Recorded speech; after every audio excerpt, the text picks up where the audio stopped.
shine so bright. Mackenzie's laughter makes the world feel right. Tuesday nights, yeah, the crew comes alive. With the love that you give, we all survive. Yeah. From the garden rose to the late night streams, you're living out faith, you're living out dreams. When life gets heavy, you still stand tall. Creekside Queen, you're the heart of it all. Welcome in, Creekside family. Welcome back to the channel. I am your girl, Tampa. And y'all know what it is. Hit that thumbs up. Share this live and let everybody know that your girl is live. And for those of you all that's going to catch the replay, we hope you enjoy it. I got a special guest, and he's down in the basement. So let's bring him up. Hey, Gil. Hey, how you doing? I'm doing fine, and you? I'm doing okay. It's we finally got a decent snow here in Idaho. Finally. Oh, you can keep that. I done seen enough snow here in Indiana, baby. You can keep that. and it's already melting. I mean, it was about that thick, and it's already melting. Oh, we had 18 inches, and I was just started melting today. So we had snow. Usually by now we have 2 or 3 feet. Oh, like I said, you know, yesterday there was nothing on the ground. It is definitely weird weather season. I've never been to Idaho. Is it nice? There are parts of Idaho that are absolutely fantastic and gorgeous. Others that are like, where is anybody? This looks like Nevada. We're out here in the middle of nowhere. Wow. But yeah, I mean, you got southern coming up from Twin Falls, which is absolutely a most beautiful little city crossing the Snake River. But when going from there over to Pocatello, you're out there, and it is, where is everything? North of me is the entrance to the to Yellowstone. Okay. So we got. I look out the window here of my office, and I see the Grand Teton Mountains. I bet that's beautiful. Yeah. Yeah. Let's welcome some people in, guys. Don't fight me. Tampa and words don't mix. Like, if I butcher your name, it's not intentionally. So if I shorten it, it's for me not butchering your name. So yeah, this is Wolf. What's the? All right, that's Phelan Clan Wolf. Okay. Phelan is Irish, and guess what it means in Irish? What? Wolf. Oh. He took the name after a character in the BattleTech novel series. He was one of my scouts. Okay. Welcome in. Crew 1351. Welcome in. Forging. Hey, welcome in, Forging. Who is that? That's Crew. She is natural. She natural. How you doing? Welcome in. What's up, old hillbilly? What's up, Contra Hustle? Do I need to tuck my shirt in and take my hat off? I hope not. She said, wow, nice setup. Everybody, hey Lee, how are you? Everybody is coming in. Don't forget to grace that thumbs up. What's up, Mike? KR the Garden. Hey, Food Forest Permaculture. Contra Hustle, Thea's Garden. Welcome in. Great man, that's you speaking to everybody. Miss Red. Saying hi to guys on my side. Hey, welcome in, guys. Don't forget to grab your finger and push the thumbs up on all channels. We appreciate you guys coming in and hanging out with us. Mm-hmm. So, this is someone you want to be interested in. That last one you had up there. Food Forest Permaculture. That is Howie. Oh yeah, I know Food Forest. That's you know Howie then. Okay, all right, yeah. Howie. I mean, he comes in all the time over here on my channel and Jig's channel. So yeah, he comes in all the time. But yeah, I appreciate a lot of the community that comes in. But yeah, welcome in, guys. So y'all already know what it is. Tampa always asks the question, what you had for dinner, put that in the chat, and what your temperature is. And if you one of those bush peoples, we're going to need you to do this right here.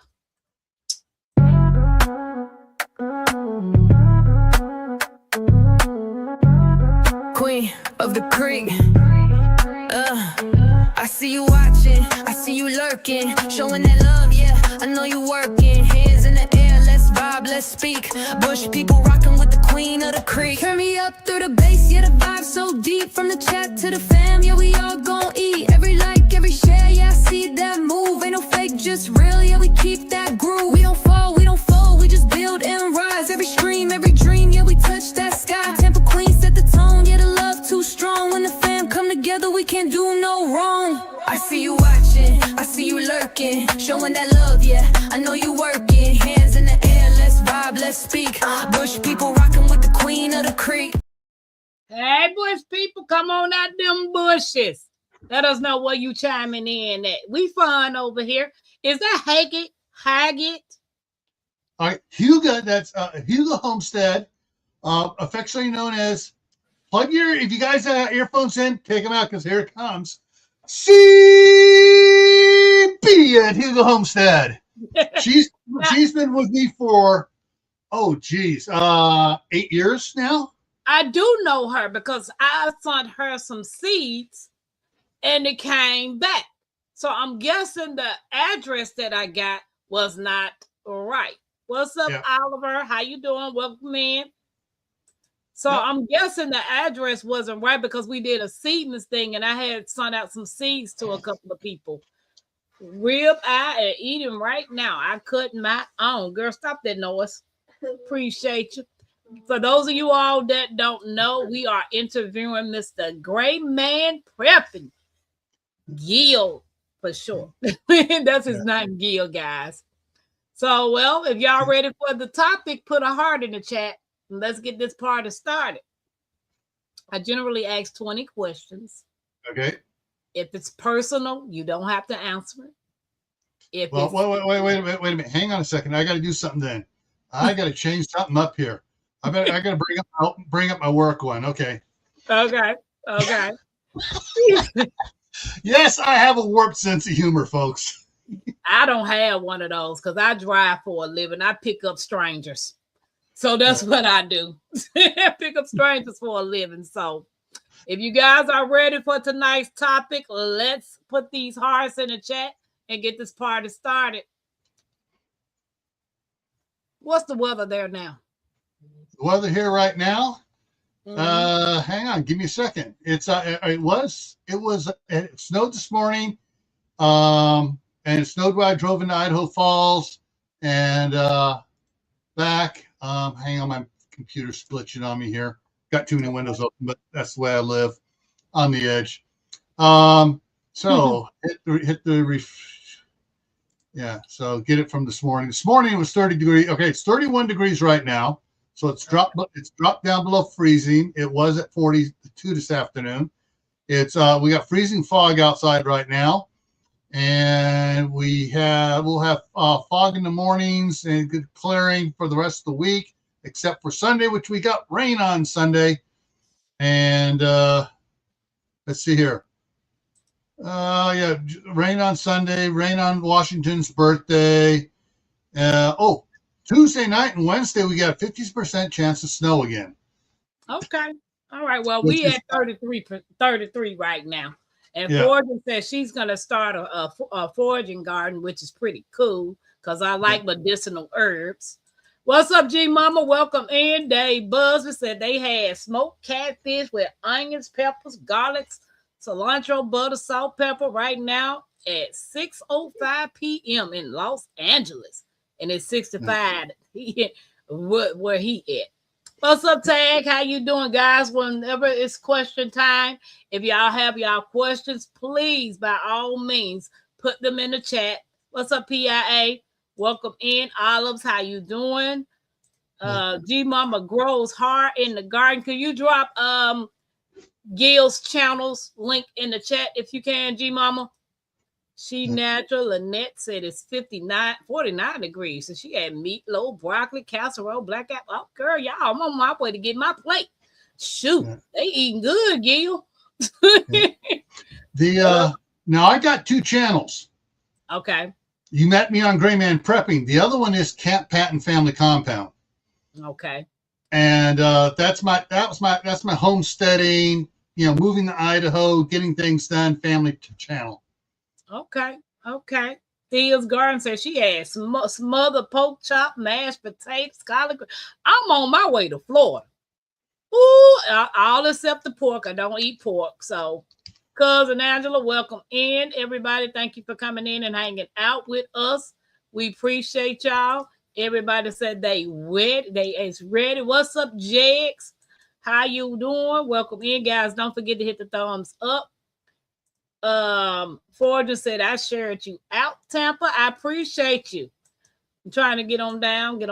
First question. Who is a Gray Man Prepping, and how did you get started in prepping? Well, let's see. What happened? Well, you got to go back to the early 1960s. Oh, I wasn't born then. I was born in the 50s. I am a mid generation baby boomer. Okay. I grew up. So in the 60s, my parents moved from Glendale, California, up to Northern California, a town called Martinez, which is famous for 2 things. Martinez is famous for the invention of the martini and the lowrider car. Okay. They got an acre and a quarter up there, and we had horses, cows, pigs, goats, chickens, and tons of blackberries that we made in the jam every year. Okay. And so that's how I grew up from 1960 to 66 was with the animals and stuff. Then we moved back down to Southern California. My dad went back to work for my step-grandfather, who owned a catering company that specialized in catering to the motion picture studios. Okay. When they go out on movie shoots, he had the trucks. The first roach coaches were built by my step-grandfather to go out to the movie studio shoots. And so I learned about getting the truck all prepared, grew up with that down there. Going out there in the summertime, I worked with my mom. She was one of the head cooks, and went out there and learned to, make sure everything organized. I learned organizational things. That's also when I met a few people of celebrity status. Okay. Jim Backus, Burl Ives, John Wayne, and a few others. Okay. But then in 1971 down there, we had the Sylmar earthquake that totally devastated the Sylmar area and North Hollywood. And I was a 14-year-old scout at the time. And so, be prepared and all that. Okay. And after that, I helped my mom write a presentation pamphlet for the Relief Society on earthquake preparedness. Okay. And so that's how I really got into it. And then we moved to northern Arizona to a town called Fredonia on the north rim of the Grand Canyon. While there, I was taught wilderness survival and wilderness search and rescue by the rescue team up there. Okay. And that's how it just started going one thing after another, led to something else. When I became an adult, became an adult member of the Boy Scout troop that I was a boy in late years earlier. My brother was the scoutmaster. I was an assistant scoutmaster. And that's when they brought in the Emergency Preparedness Merit Badge and Wilderness Survival Merit Badge, and did that stuff there. But I guess it was about I started doing emergency preparedness fairs and teaching people how to get prepared, how to inventory their supplies and all that stuff.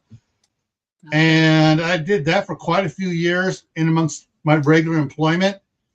Come 9/11, I was working as the head of security for Chevron Texaco in San Ramon, California, when 9/11 happened. And a friend of mine contacted me and said, "Hey, we're setting up a new agency called the Department of Homeland Security. We want you to come over and help us set it up."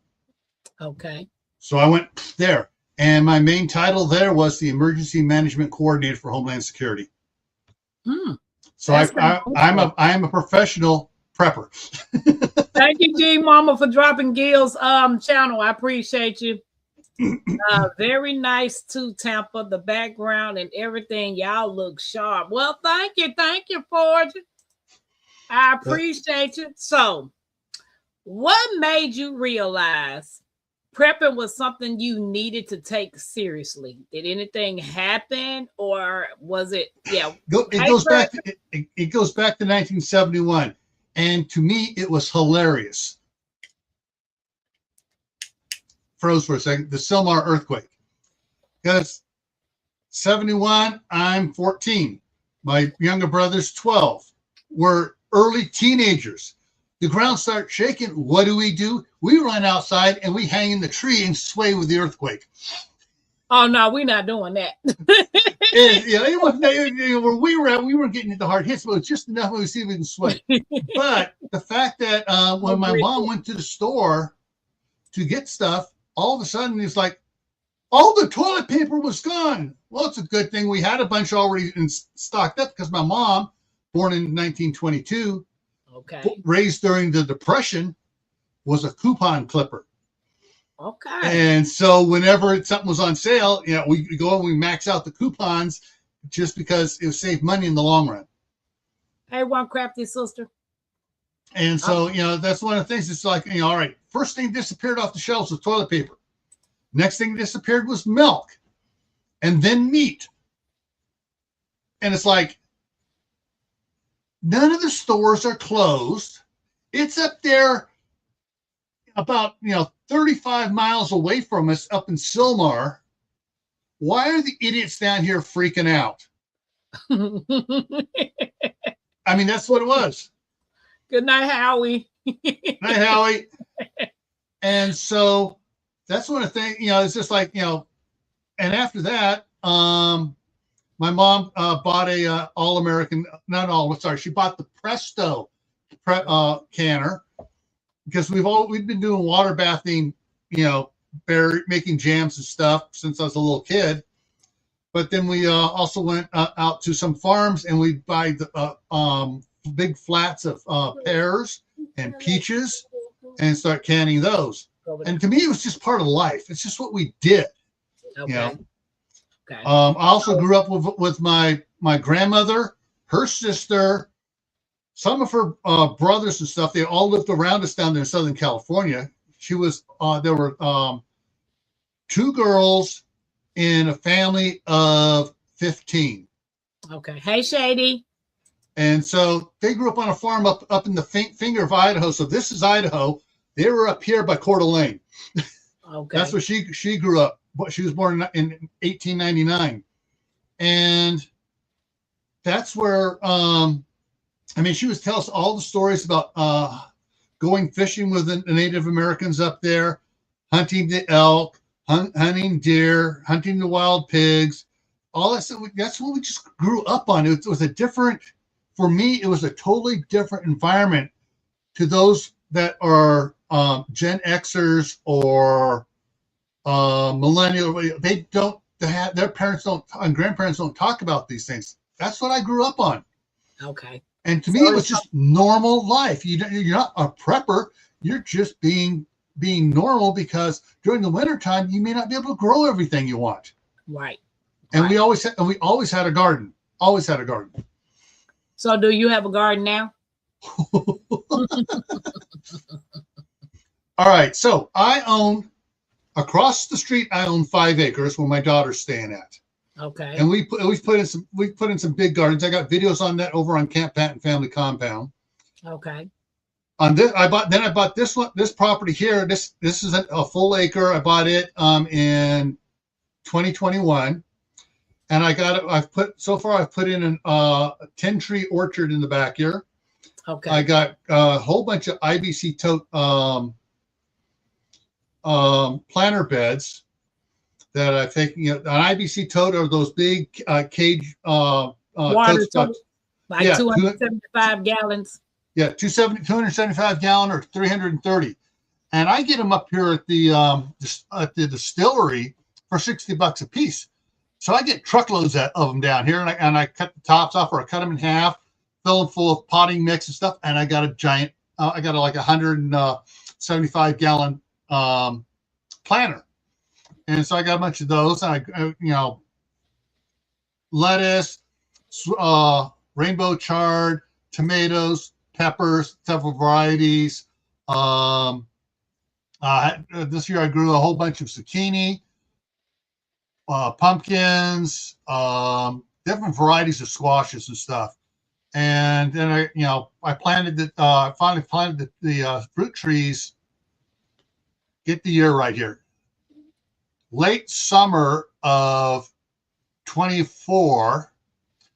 So in summer 25, my fruit trees were friggin' overloaded because I used all the cow manure that was on the properties to put in the ground first. And I had peaches that big. Right. And stuff. And these were trees this was their first full year in the ground. Okay. And they're, producing like you wouldn't believe. But yeah, we've got gardens and raising stuff all the time. All my extra food that I don't want, I give to my daughter. If she doesn't eat it, she feeds it to the chickens and brings me eggs.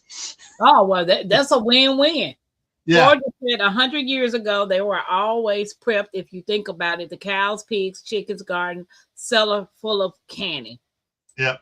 And I don't want to pronounce that wrong. Huga. Weren't you with the group that went through Donna's pants? No. I was the one teaching the ones that didn't want to get on the ark. I was teaching how to tread water. Unfortunately, they could only tread water for 39 days. Right. So Georgia says she was born in the 70s and remember my grandmother having a milk cow and chickens garden, etc. Yep. PIA is speaking to anyone that she missed. Guys, please hit the thumbs up and share the live. We appreciate you guys hanging out with us. If I don't know what's going on with my chat, but it's lagging. So it's the whole internet lagging tonight. Yeah, it's lagging. So don't think I'm ignoring your questions because I'm not. My grandmama started me on the path. We need to set our youngins on this path too. Right, Fortune? Yep. Hey, Janet, welcome in. Welcome in. Dave, Buzz, everybody is speaking. So, question. If someone is broke but wants to start prepping today, what should they do first? First thing they should do is get out a notebook and take an inventory of what they already have. Okay. First thing, take an inventory. Because then they can find out what I have, what I don't have. Mm-hmm. The second thing is use the ads, the grocery ads, find out what's on sale. If it's something you like and you were going to get it anyways, get a couple extra. Just a couple, not a whole bunch, because if you're struggling financial wise, you get a couple extra. Okay. Then the next week you get something else, and you slowly build it by getting that extra stuff cheaper. Because in the long run, that's going to save you money because you're getting it cheaper instead of buying it at the full price every week. You buy stuff that's cheaper for next week when it's not on sale, and vice versa. Okay. And you start building up that way there. Second thing to do, and the next thing to do would be to set up a 30-day menu. Okay. Of stuff that you normally eat, and set it up, and so and figure out what you need to have in your pantry to be able to eat for 30 days without going to the store. Okay, would you consider those, the first three that you said, would you consider them being the top three things that they need immediately? Or that is the root base to start with. Okay. You want to have you want to know what you have. You want to start expanding on what you have for what you don't have. Okay. Use the ads to get the stuff so you're saving money. Mm-hmm. And then plan out menus so you know you have 30 days worth of menus in your pantry and not go there and say, whoa, wow, I got two cases of kidney beans and stuff you got on sale, but you didn't flush out the entire menu for having meals for the day. That way you're not eating rice and beans and getting food fatigue. Okay. G Mama said great tips. Guys, if you got any questions for him, for Gil, put it in the chat so I can show them to him so he can answer them for y'all. Now's the time. Put them in capital block letters so they stand out. Yeah. All caps if you can. What is the biggest mistake new preppers make? Did they give you a headache? I've done 3 live stream videos on it called Biggest Mistakes Preppers Make. Part 1, Part 2, Part 3. Probably the biggest mistake all preppers make has to do with the rules of 3. Okay. There are 3 rules of 3. 3 minutes without air, the average person dies.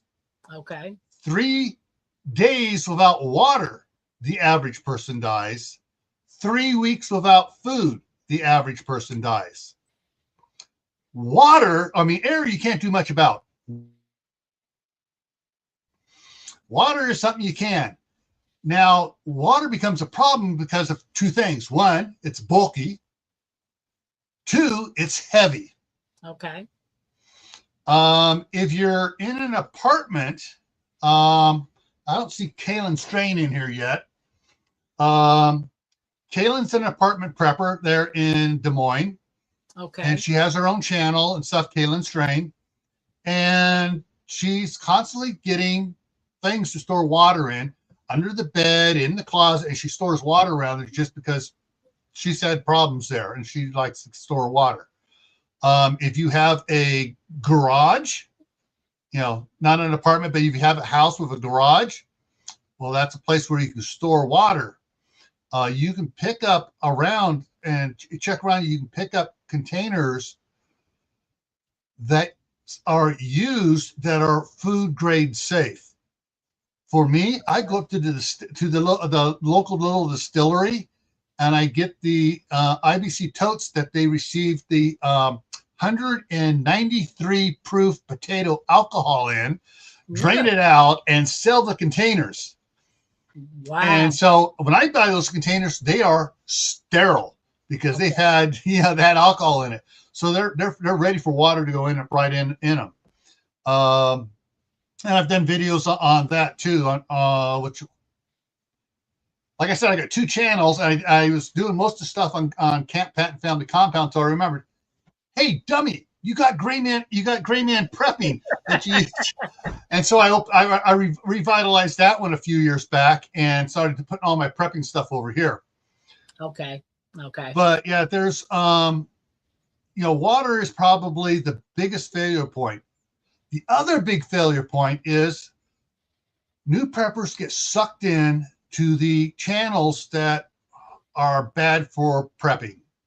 It's the buy my stuff if you want to survive. I have just what you need, and you can only survive if you buy my stuff. Yeah, right. How much your stuff costs? An arm, a leg, and a tongue? No, we'll pass. Yeah. So the other thing they do is they don't get good advice from a good community of preppers. Okay. Probably one of the best places out there that's on Facebook and YouTube, besides my channel, is Tammy McNeil's Rebel Canners. She owns the Facebook page. She's written 4 books on canning. And if you want to be a prepper, that's one of the things to consider is to can your own food. Go to farmer's market, buy fresh, good food, and can it. What's up, Belt Loop? Hey, Belt Loop. G Mama, thank you for dropping Gil's channel. I appreciate it. Guys, don't forget to hit the thumbs up and share the live. Yeah, the actually, hang on here. Let me put something over here real quick here. You are interviewing one of the best sources of prepping info. Yes.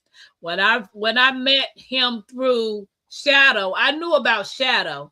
I didn't know about Bob, Gil, Mark, Allen, and Mike. I didn't know about any of them, but I knew about Shadow. All right, I'm going to share something really quick here, shortly. Okay. There we go. Welcome in, everybody. Yeah. So this is my other channel. Okay. Camp Patton Family Compound. And the email on all of my videos for both channels is the email for Camp Patton Family Compound, because that is a straight YouTube email. So you can make comments about either one you want to.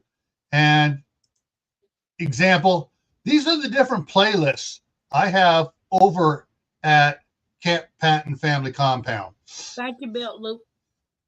So, yeah, I got homesteading, food items, canning, mail call, of course, I got grandkids, but, general property work, product reviews, my garden one. And, yeah, so I got that over there. And I got a bunch of over here on Gray Man Prepping. That's Gray with an A, and stop sharing. There we go. Okay, Belt Loop, I appreciate you coming over here with the like. I appreciate you. It's a family of good people in the prepper community. Anyone will help you. Yes. Yes. Well, see, I'm an avid prepper.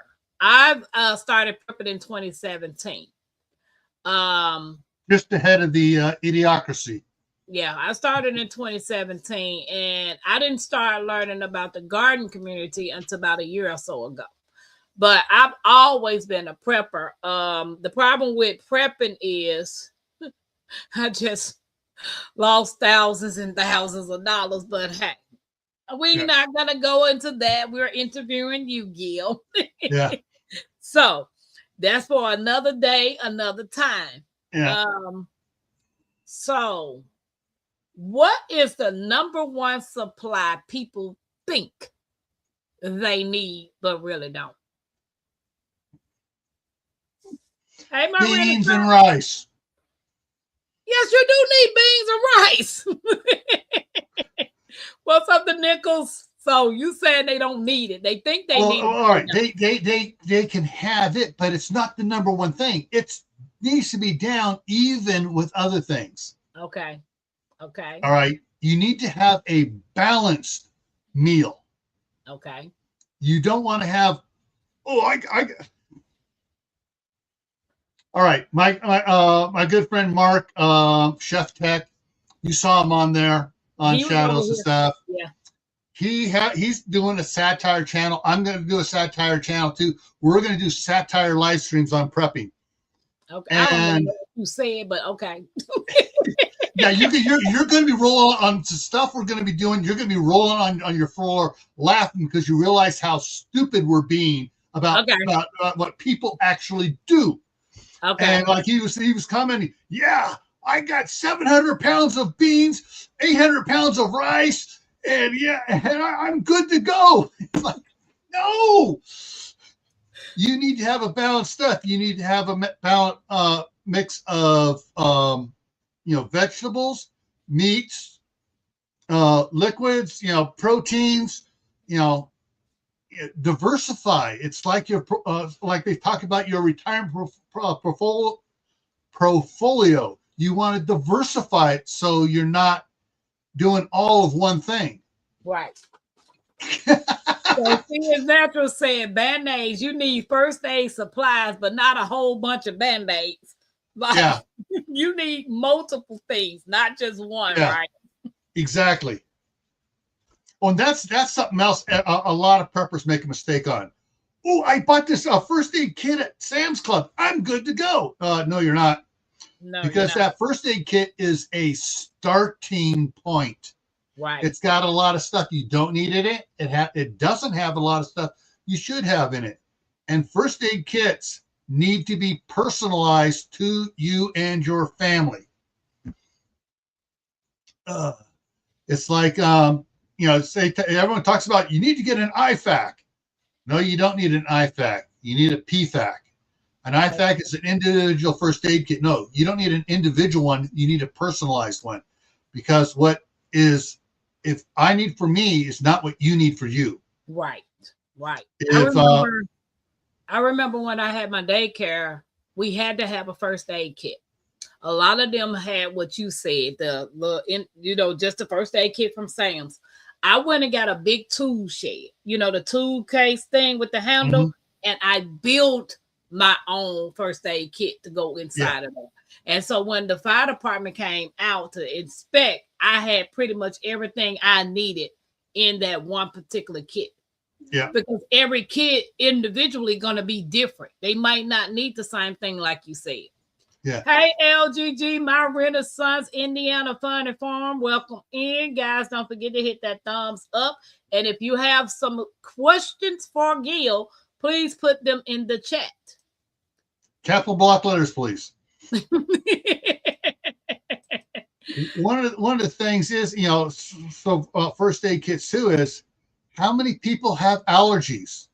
True. You will not find any allergy medicine in a store-bought first aid kit. No, you won't. You won't find a EpiPen in a store-bought first aid kit. If someone needs a EpiPen, people will get their Claritin or the other ones, for allergies and stuff. Yeah. Most of them forget the old Benadryl and Benadryl cream. Okay. Benadryl cream is good for a bee sting because it's getting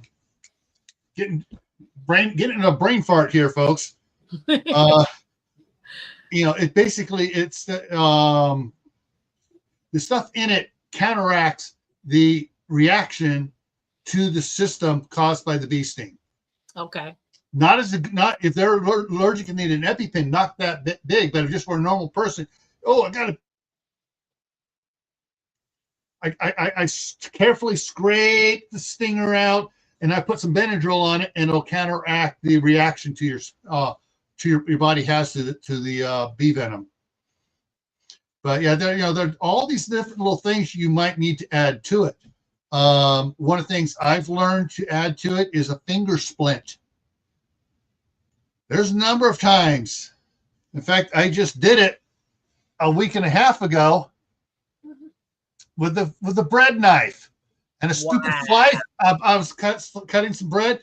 A big old horse. I don't know where a horse fly came in the middle of winter and got into the house. Came by, buzzed right in front of it. And I hooked the cabinet, and my finger slid up the blade. So that's what that was. And so I get it all up, put the finger splint on it, so I wasn't trying to move my finger. Okay. So Indiana Fun and Farm said you will find a year's supplies of allergy stuff at my house because I'm a hot allergy mess. 365 days. And Thea's Garden said my mother lived during the Great Depression and she instilled knowledge of the era in me. Now I'm learning how to do those things on a much larger scale. Excellent. Right. Yeah. My wife, who's a little bit younger than me, okay, complains. She goes, "You're just like your mother. You hoard everything." No, I don't hoard everything. I hoard stuff I know I can make something out of. Right. Because that's one thing. That's what I got from my dad. My dad was the true. I can't remember the saying. A jack of all trades, a master of none, is but a small part of the full saying. It goes on about a jack of all trades is and a master of one is being a jack of all trades is being better than a master of one. And it goes on about basically explaining about why you need to know more things, than just one thing. That's true. My Renaissance saying, no word is great, man. Brain fart is something us 50s babies frequent. Yeah. That and the other problem of squirrel. Whoa. Squirrel, ball. Distracted easy. Oh, wow. Yeah, we do tend to get distracted from what we're supposed to be doing. Yeah. You do store-bought only prepping or do you DIY preps as well? I do everything. I've built my own, for fun, I built my own emergency buckets, picked out my own freeze-dried foods and other tools and stuff to do in them. I built a couple of those. My daughter went and bought a cow a couple of years back, and I got a bunch of the meat from the cow. She bought it from a friend of ours here in Bay Salt who raises beef and sells beef. And so we got it from them. Like I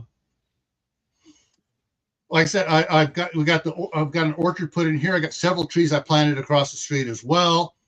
And we plant food, we grow food, chickens and stuff. But I do store-bought stuff. Example, today, I went into Idaho Falls. First stop, Sam's Club, 8 o'clock in the morning. First one in the, well, second one in the door, but first in the group where they were standing at the door. Straight to the meat section. Wednesday at Sam's Club in Idaho Falls is Discount Meat Day, where they had put the 25% sticker off on stuff that's getting close to its best sell-by date. And so I loaded up on a 5-pound thing of ground beef. I got a little filet steak thing, little steaks about that big around. Got 12 of those. Got some bigger steaks, nice ones. Got 2 packages of those. And hey, what else? And I got something else too. And so, yeah, I just got a bunch of that. And what am I doing with it? Well, I'm cooking it all up today and tomorrow. I'm going to be, once it's cooked and chilled, I'll be seal annealing some of it. So all I got to, and then toss it in the freezer. So it's like, oh, I'm hungry for a steak. I pull it out, let it defrost, toss it in the microwave for 30 seconds. Once it's fully defrosted, warm it up just enough to make it nice. Instant meal. I've taken, when was it? Okay. This past Sunday, I canned 10 quarts of cowboy beans, which is I've seen that. Yeah, so I take a 10-pound chub, not a little 1-pound chub from that you usually 10-pound chub, browned it up, took 2 number 10 cans of mixed it all up and put it in my canning jars, had my All-American canner going and my mom's Presto canner going, and I canned it up. I've canned up meatballs, the big bag of meatballs from Costco. It's actually better than the ones from Sam's Club because the ones from Costco don't have the crap in it that Sam's Club does. Read your labels, people. Read your labels. And there's a lot. We've changed up our diet as more information comes out on how fudged up the food pyramid was. That it was actually upside down. I heard that. You the second person that said that. Well, see, where did the food pyramid come from? Who sponsored it? Kellogg's and Quaker Oats. Those are the ones that did it. And you're supposed to have 14 servings of grain. 14 servings of grain. No wonder why America's fat and dumb. Hey, guys, this is a disclaimer. This is strictly entertainment purposes only. Yeah. If you want the true documentation and actual stuff on it, go check out Senator Kennedy's stuff and his news releases. But yeah, there is but historically, if you look at when the American Pipe Bill started going, was shortly after the food pyramid came out. Yeah.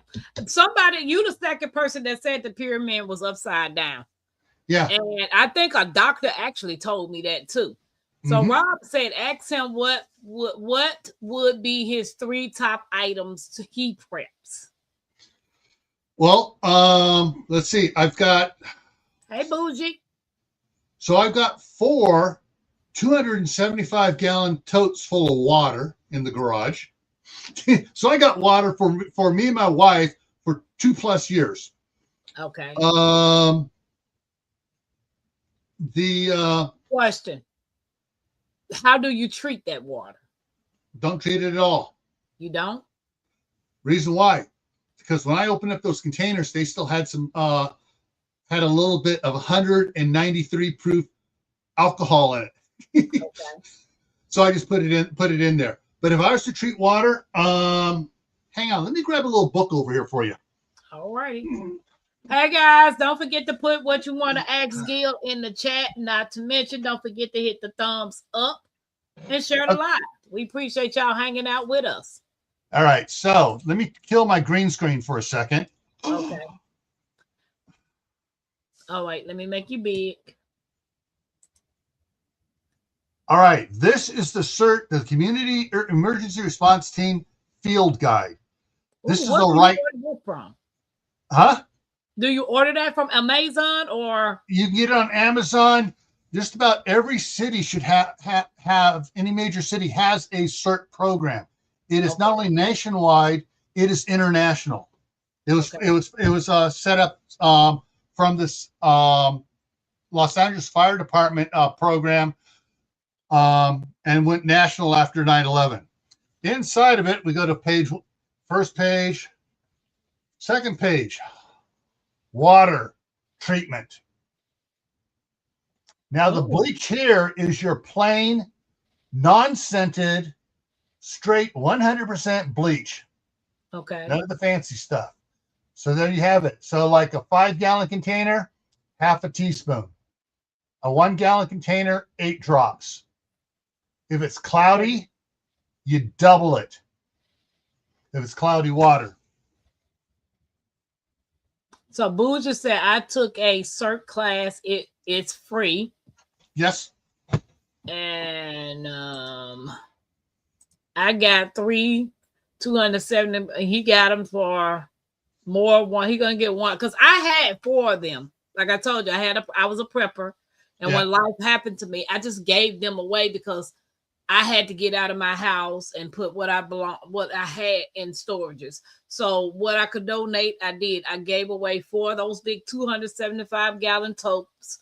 I gave over 1,000 cases of water away because I didn't want to food that water and I didn't want to put that in the storage. So I gave that away. But the preps that I had to end up putting in storage, and mice and had they field day. So a lot of that stuff got to go in the garbage. But it's just a lesson learned. Boo just said, "Hey, Mr. Leo." Okay. So water's the first one. Okay. The next thing I got from my mom, and it's not food. It's not medical supplies. It's about 600 quart and pint canning jars. Really? And I got her pressure canner. Okay. A good friend of our family's, when she was the same age as my mom when she passed away. Her husband gave my wife her All-American canner. Okay. That's the canner I did on. That was the All-American I used on the cowboy bean canning video. Okay. So that was my mom's and the one from her friend that her husband gave to us when she passed away. Okay. So, canning jars and pressure canners, canning with stuff is number 2, is probably the second thing. And I'm always looking for old canning jars because they're thicker, stronger, and better. Yeah, when I see them at the Goodwill, like at an antique shop, something like that, I'd be like, let me get those right there. They'd be like, you want these? I'm like, let me get them right there. I know this is going to sound kind of gruesome, but I also go to estate sales to pick them up. Well, when I deliver FedEx ground, I had a customer and we were just randomly talking, and I seen some jars. I was like, "Oh, you pressure can?" She said, "I did." And she gave me 2 big boxes of her pressure canning jars that she wasn't using anymore.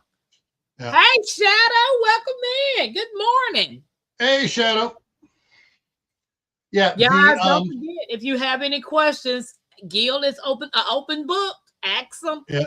So that's the reason I did Gray Man Prepping, was to teach. Hey, Sammy Joe. Okay, hang on. I got to show you something here again. Show you my Gray Man Prepping homepage. Okay. Hey, Sammy Joe and Shadow, welcome in. We are interviewing Gil, which is Gray Man Prepping. Which also, the reason I chose the name Gray Man Prepping, what are the initials of Gray Man Prepping? GMP. What are my initials? GMP. Well, I know. Well, we don't know your middle name. I just know your first and last name, but I'm not going to say your first and last name on here. Everybody knows my first name. It's Gil Patton. Okay. Right? So, but anyway, so here I got my regular videos, but Prepping for Beginners series. Okay. Prepper for Beginners. Number 1, why should I prepare? Number 2, is it too late to start? Number 3, 4, and 5 is planning for emergencies. Part A, Part B, Part C. SMART goals. Your prep for today. There's over 500 Your Prep for Today videos out there that I did. Okay. All there's little short videos, different things. Prepping in Private series. Where to hide food. Someone was asking a question, and so I made the first video, and then I went to all the different ones: hide in sight, no purchase footprint, garden landscaping and stuff, OPSEC and all the other ones on it. So so this series, or these 3 series here, you want to learn, just watch those series, different ones. But let me go ahead. But that's the Gray Man Prepping, and that's my Gray Man. There, did you see? You can barely see him. That's Gray Man. I thought that was the Undertaker when I saw it. Yeah, he's got the high collar coat on and the black hat. I thought that was the Undertaker. I was like, oh, Gray Man Gil got the Undertaker on his page. Hey, she natural. She said a part of my prep is entertainment for my 4 teenage books, puzzles, board games to keep their stress level down during stressful times. Okay, I want to add to that. If the power goes out and the internet's down, you're going to see their stress level spike like you'd never believe. Right. You cannot compare a 55-gallon to a 275. See, in my storage now. Yeah. And Jags, no, I'm not sending them to Georgia. I have 12 55-gallon drums. I didn't part with them. I was going to keep those. But the 275-gallon totes, I know where to get them from. I only got them for $50 a piece.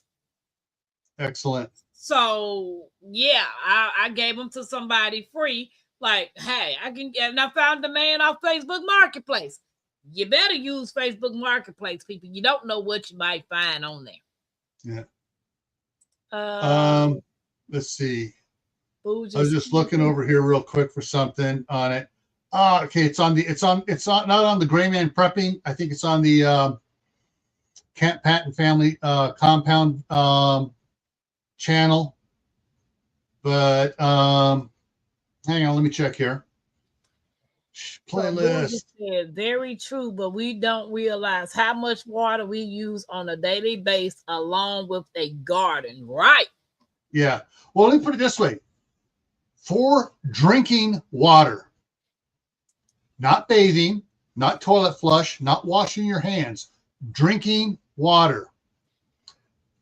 It is best to plan for 1 gallon a day per person.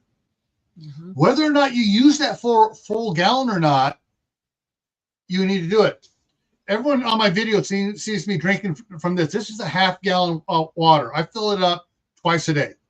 Okay. I drink about a gallon. Sometimes I'll fill it up only once. Sometimes my grandkids come in and pop it and they drink my water. It's like, I bought them their own. Go drink your own. Jags, I am not greedy. All right. I'm not giving you my drums. I'm gonna need them on my own. Okay, here we go. I gotta share this again for you guys. Okay. Okay, so it is on Camp Patton's so under playlist, IBC Tote playlist. Okay. Yeah, I had 4 of those, and I can't wait. Oh man, come on, daggone ad. Blah, blah, blah. Okay, so this is inside my shop. Okay.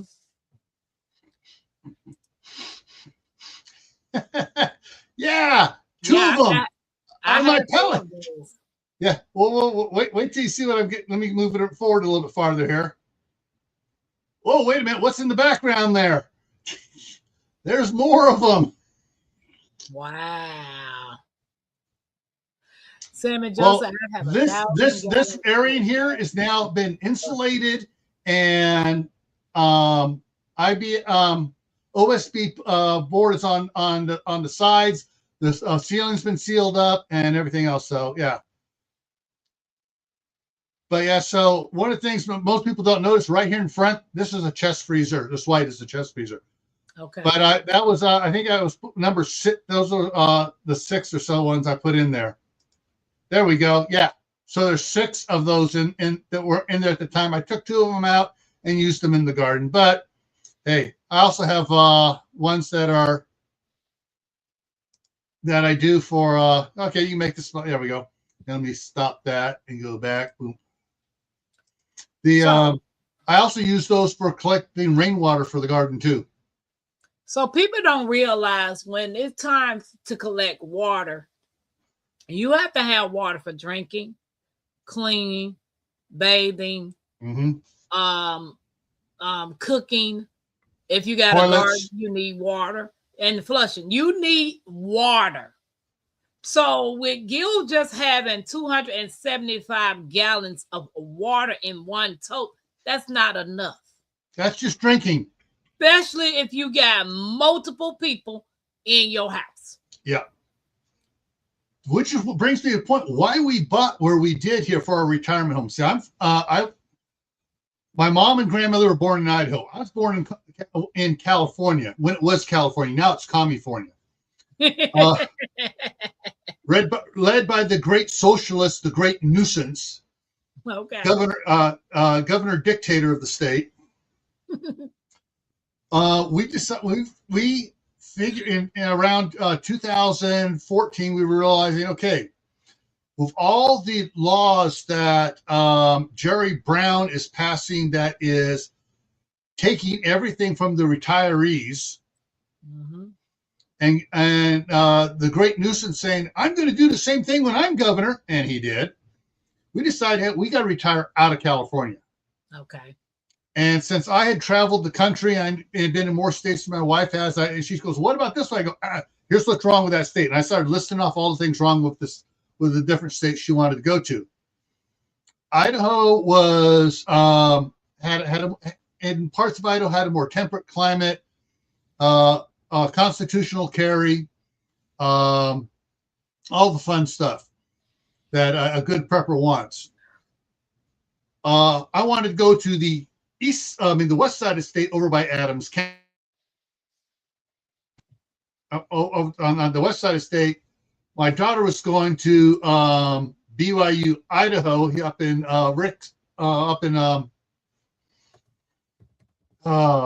just lost the name of the town. It's Madison County. It's 2 counties up from where I'm at now. Anyways, she goes, oh, she got married. Oh, out here while she's still at the university there. Oh, we're going to stay in this area here. My wife goes, okay, we're going to look at the east side. I'm like, yes, dear. And that's the way it was. It was, yes, dear. But so what we got here, so both properties, we have an irrigation ditch that goes through the property. We got water rights whenever the water's running through it. And in a disaster, I can go up and I can turn on the water for everybody in the city and run it off the Snake River, goes through town and goes back in the Snake River on the other side of town. So I got water that I can use 2 days a week, 12 hours a day, as much as I want. Okay. Toilet, laundry, garden. Can you use it for showering? So the IV totes takes care of the drinking water. The city here is on well water. No chemicals added to our water here at all. Okay. And they got several generators at the different pump sites. So power goes out, generators kick on. And worst comes to worst, I can put 4 IBC totes in my trailer. I can drive 2.5 miles to the landing on the Snake River, and I can pump water out of the Snake River and fill my totes up. Okay, that's pretty cool. And then would you treat that? Plan ahead, folks. So, question. Yeah.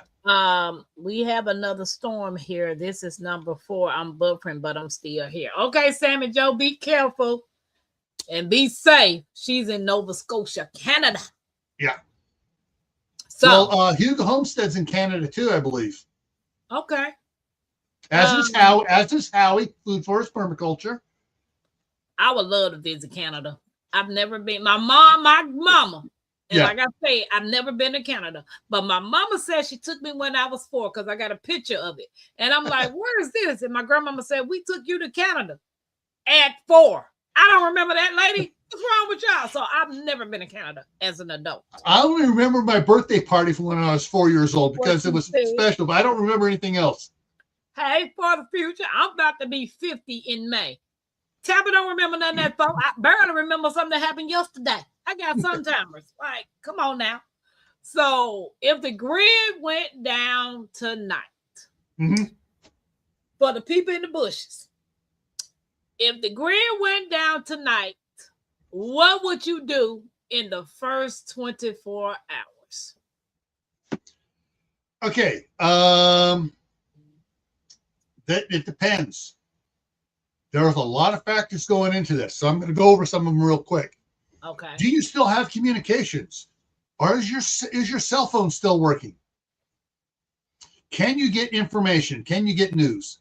If the grid's down, the cell towers are down, the internet's down, and you're not getting any information, it's more serious than just the power's out. Okay, nobody in the neighborhood, nobody in the town has power that I can see. Oh, I still got internet. I'm good. And seriously, if you still got internet and you still got cell service and stuff like that, you are good. Okay. Because you can go online, you can get information, you can find out what's going on. So what if you don't have those things? You don't have those and it's down. That's why you should have the hand crank radios, AM, FM, so you can do it. The other thing, you have one there that you can show? I got it packed away.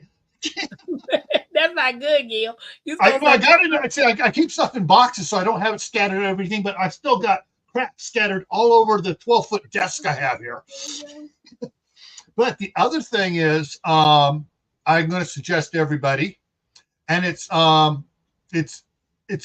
easy to get. Get your ham radio license. Hams communicate like you would not believe. Now, a ham radio license, people say, oh, it's so hard. No, it's not, because I set up the share program for the Boy Scouts, the Scout Ham Amateur Radio Experience.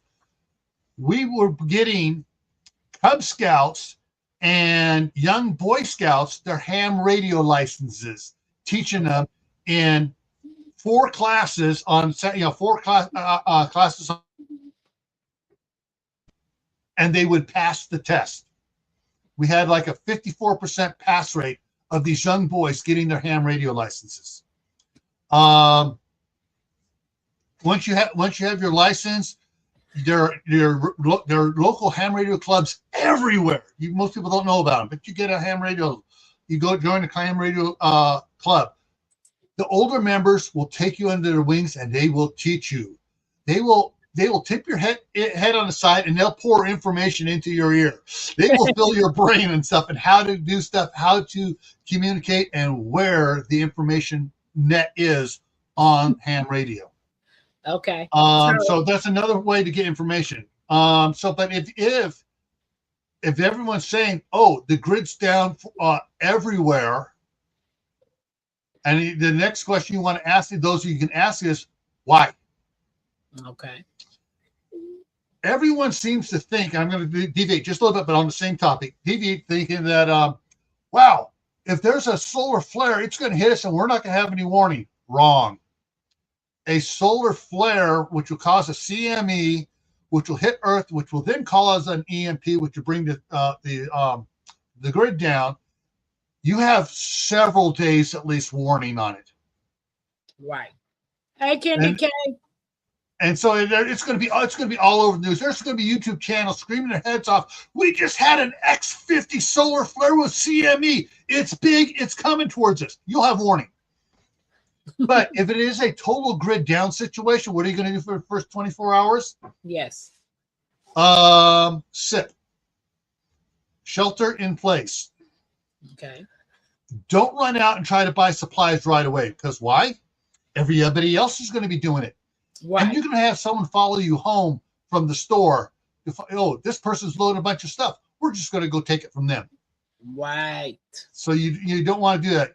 This is why I tell everybody, you need to have a base plan of your preps. And from that base plan, you have what we in Homeland Security we call tactical response plans. We had a response plan for fires, a response plan for earthquakes, a response plan for tornadoes, hurricanes, floods, power outages. I wrote 47 response plans for Homeland Security. Right. So you can, you have your base plan, which covers food, water, medicines, communication stuff. All that stuff is in the base plan, and your response to the different events is your response plan for it. Right. It's not a grid down. It's just this these three states in the Northeast that are down. Oh, it's another one of those where they tripped the main. They had a main power breaker short out, and it tripped several of the substations, and they all went and shut down. And they got to replace a whole bunch of breakers and a whole bunch of equipment to get the power back up. It's going to take anywhere from 24 to 72 hours to start getting power to come back on. That's what happens every time it happens. Whether it's in the Northeast, whether it's in Canada, whether it's in Spain, whether it's in California, when they have a big one that goes dominoes like that, it takes 24 to 72 hours to start getting power back up. Okay. So if first 24 hours is just like get information, keep your head down, shelter in place. If you have generators or solar power for your house and stuff, don't shine your lights bright. Cover your windows if you're using lights in the house. Do not draw attention to yourself. Right. And most importantly of all, don't freak out. Don't run around like a chicken with your head cut off. Right. Right. So here's a question for you. Bougie said there are YT channels that only talk about sun solar flares. So Thea said, do you think that property with a deep well on it is a good water solution? It is a good water solution. Example. Let's see. There's a channel out there called Old School Prepper. Okay. She is in Oregon. Several years back when they had bad storms and they were without power for almost a month. Wow. She's on well water. Oh, she thought ahead. On her well casing, where the pump goes down to the the electric pump goes down, they ran next to it a hand pump line down and had a hand pump out there. Right. They had rain catchment barrels for catching the rain. So so she had two sources of water right there, rain and the well still, but it's a hand pump, but they still had it. Right. It's one of those things. Is a well is one solution. Rain collection is another solution. A creek nearby is another solution. Mm-hmm. And storage is a buffer. That's all storage is. It's a buffer. You're going to need to get more water. You can't, let's say, you can't store water for life. Well, it'll last for life, but you can't store enough for your life. You can store enough for a bumper to get more stuff. So Olive said, bury old deep freezers, refrigeration to secret storage of supplies. And let's do a shout out to Kendi K because she sent a super sticker. Thank you, Kendi K. Where them dollars at? Where them dollars at? Super chat love, yeah, we feeling that. Throw it up, show it up, run it right back. Tampa Creek fam, yeah, we on track. Where them dollars at? Where them dollars at? Super chat love, yeah, we feeling that. Throw it up, show it up, run it right back. Tampa Creek fam, yeah, we on track. Hey, chat going crazy, big time flex. Super stickers dropping, gotta show respect. Tampa Creek fam, yeah, we do it the best. Blessing the stream, no time to rest. Where them dollars at? Where them dollars at? Turn it up loud, let's run up the stats. Hit that button, make it rain real fast. Tampa Creek love, yeah, we built to last. Thank you, Kendi K. I appreciate you for the super. I'm going to have to make something like that for my channels. Well, shout out to Odom Homestead because he's responsible for all my music on my channel. So I appreciate you, Odom. Jigs. Wait a minute, I seen another one. Right. Jigs, man, you better get out my backyard. One of the other things when it comes to power outage, you need to do preemptive on that. And that's a serious one that everybody should be planning for because you never can tell. Everybody should winds up getting some sort of power outage, even if it's only for 5 minutes. Okay. I've never lived anywhere that they didn't have multiple short power outages. Right. What's up, Urban? One of the things hang on, let me see if I can find that photo real quick here. Shadow said, and even lakes are a good water source as well, but you need to purify that water. And yes. I do know that they talk about moringa can be a water purifier if you don't have, the expensive stuff. Yeah. You can get moringa and it can purify your water, but just need to have multiple sources of things to purify your water. Hang on, I got to go to the right spot and find it here. Okay. Where is it? No. Where did I put it? There it is. Okay. Get it up here. Come on. Come on, computer. Wake up. There we go. It's starting to do it. All right.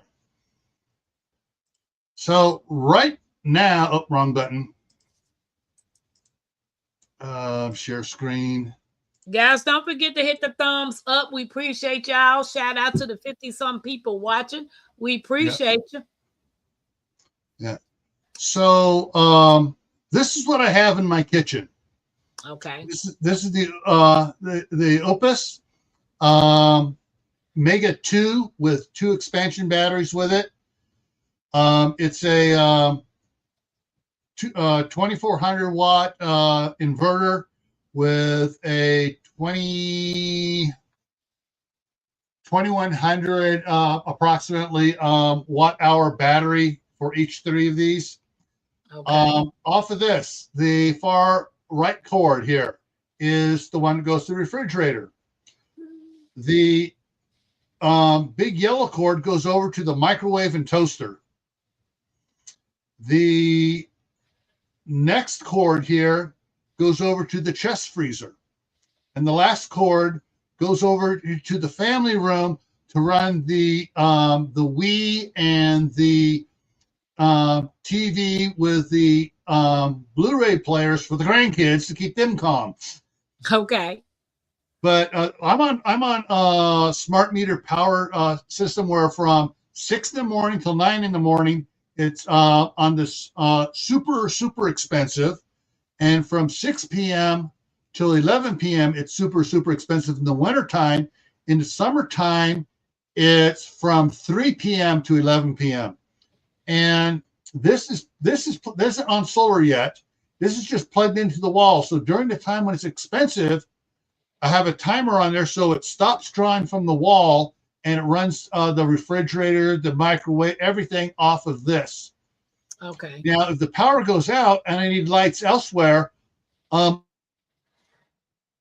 I got a power strip down here and I got a bunch of LED light bars I can put on cords and just spread them out through the house and just light the house up if I need to. Okay. But even running the microwave at night, fixing Hot Pockets and stuff for the grandkids and everything else, when this at 11 o'clock, when this starts charging again, in 40 minutes, it's fully charged again. So that's one of the ones I got. I'm looking at another one that just came out at the Electronic Consumers thing in Vegas last month, and it does 240, and you can plug it in and do a whole house run on it. So it's one of those things that you can bring us back. There we go. That you can do on that. I have a question about that system that you had. Yes. You said it was plugged in the wall. Yeah. Is it solar operated as well? Can you charge it by using solar? Yes, you can. I haven't hooked it up yet because my wife hasn't decided where she wants me to stick the solar panels. Okay. I have 2,100 watts of solar panels ready to go in as soon as she says, put them here. But what's neat about this is this has, I can put solar panels to the main unit. I can put the solar panels to each battery unit so they can charge up separately. Okay. And it will also balance them as well. So when I have it on the solar on it, it'll charge up quicker than it will off the wall. So in like 15 minutes, it'll be fully charged again. And that's one of the things I like about UPS. There's Kaylin. Woohoo! Yep. Hey, Kaylin. Yeah, that she named it the Consumer Electronics Show. Kaylin has the baby of the UPS for her power station in her apartment. Yes, that's the one. That's the one that's on. Is that the one that she has? No, that's the big boy. That's the new one. Okay. And how much a unit like that will cost? Like, you got people that's beginning to prep, and a lot of people don't have a lot of money. But if they're interested in getting a generator and they want to start off with something, what would you recommend them get? All right. If they don't have the money for it. I'm going to go with, all right, my good friend up here in Idaho, Ben Gilmore, has his channel is Minuteman Solar. He reviews all the solar generators, which is not what they really are. They're solar power stations. They don't generate it; they just store the energy. He goes and reviews them. He has a spreadsheet you can download for free to compare apples to apples and oranges to oranges, depending on the size of the unit. Here's the thing with those. What do you absolutely need to power? Okay. Well, for me, I wanted to make sure I could run the chest freezer and the refrigerator. Those are that's primary right there. Microwave and toaster, that's a little bit more luxury. The other primary thing I have is my CPAP to sleep at night. I can just run a little extension cord off those in there, and it by itself, it'll run the CPAP for 3 months straight, no charging. Okay. Yeah. So, but so the three main things, refrigerator, chest freezer, and the CPAP are the things I have to have. Okay. Everything else, I got a gas stove. I got gas water heater. I got a gas furnace. Oh, wait a minute. I need some power for the furnace. No problem. I can run an extension cord on it because it only takes 7 watts. 7 amps of power to run the blowers on the furnace. Or better yet, I can use my wood burning stove. Right. Okay. So it's for a person starting out. Ben has put several videos out on this. you can buy the components a lot cheaper and put it together yourself than buying a unit. It may look a little bit ugly, but you can do it. So the one that you just showed us, that's the one you bought separately and you put it together? No, that's manufactured, and it comes the unit. The top unit has the inverter in it, has the charge controller in it, has the battery in it, and so that's all one unit together. Let me show you something here. Let me get it up here. Okay. And move it over here to the other page. Guys, if you are enjoying this live, put some hearts in the chat. All right. Accounts, lighting. I gotta find the right wish list. I got a bunch of lists for everything. Figure which one is this. Power station. Did I put it? I'm trying to remember where I put it now. Yeah. Many places that yes, sell here we go. solar generation after financing. Yeah. Okay. Yeah. The problem. Yeah, they do offer financing, but so when my first stepping into it was doing the Harbor Freight 45 watt. That's 3 15-watt panels and some RV deep cycle batteries for the scouts to have the chest freezer down at the Peddlers Fair every Saturday back in Martinez to sell ice cream as fundraiser. That 45 watts kept that that chest freezer running in the hot summer sun of 90 plus degree weather there, and kept the batteries fully charged. Okay. So this is put together your type stuff here that you want to bring it up here. All right, that's good. All right, so you can buy a lithium iron phosphate battery, which is comparable to the lead acid ones, lasts a lot longer, a lot more recharge cycles to it. You need a charge controller. You need an inverter. Those three things plus the solar panels. So what you need, you've got the different cords to connect things together. You need to get. I'm building stuff. I got all this stuff to build a bigger system on different ones they have. Different type of. This is a transformer. Takes to 120 and 240 volt that goes up to off the solar stuff. Man, they pulled these back, but different type of inverters. This is a 1500 watt with a 3000 watt surge. It's currently not available. Don't have the thing on it, but there's all the different things you can use for it. All the different batteries and stuff. Different brands. Power Queen is a good one. Time USB is a good one, and Lifetime are good ones as well. One of the things that I did with that, I took that 45 watt one and I expanded it. I got several more panels from Harbor Freight back in the day. We're talking way back in the day. Okay. And I wound up getting a bunch of 12 volt deep cycle RV/boat batteries. And I had 15 of them in this box I built outside the house. Cables came down off the roof, plugged in it, kept it charged up. I put I had a window AC unit for the master bedroom, and put the cord going outside it instead of inside, and plugged it into that. And so when I was working at Homeland Security, I had to be up at 3 o'clock in the morning to get to work on time, because my shift ran from 4 a.m. to 4 p.m.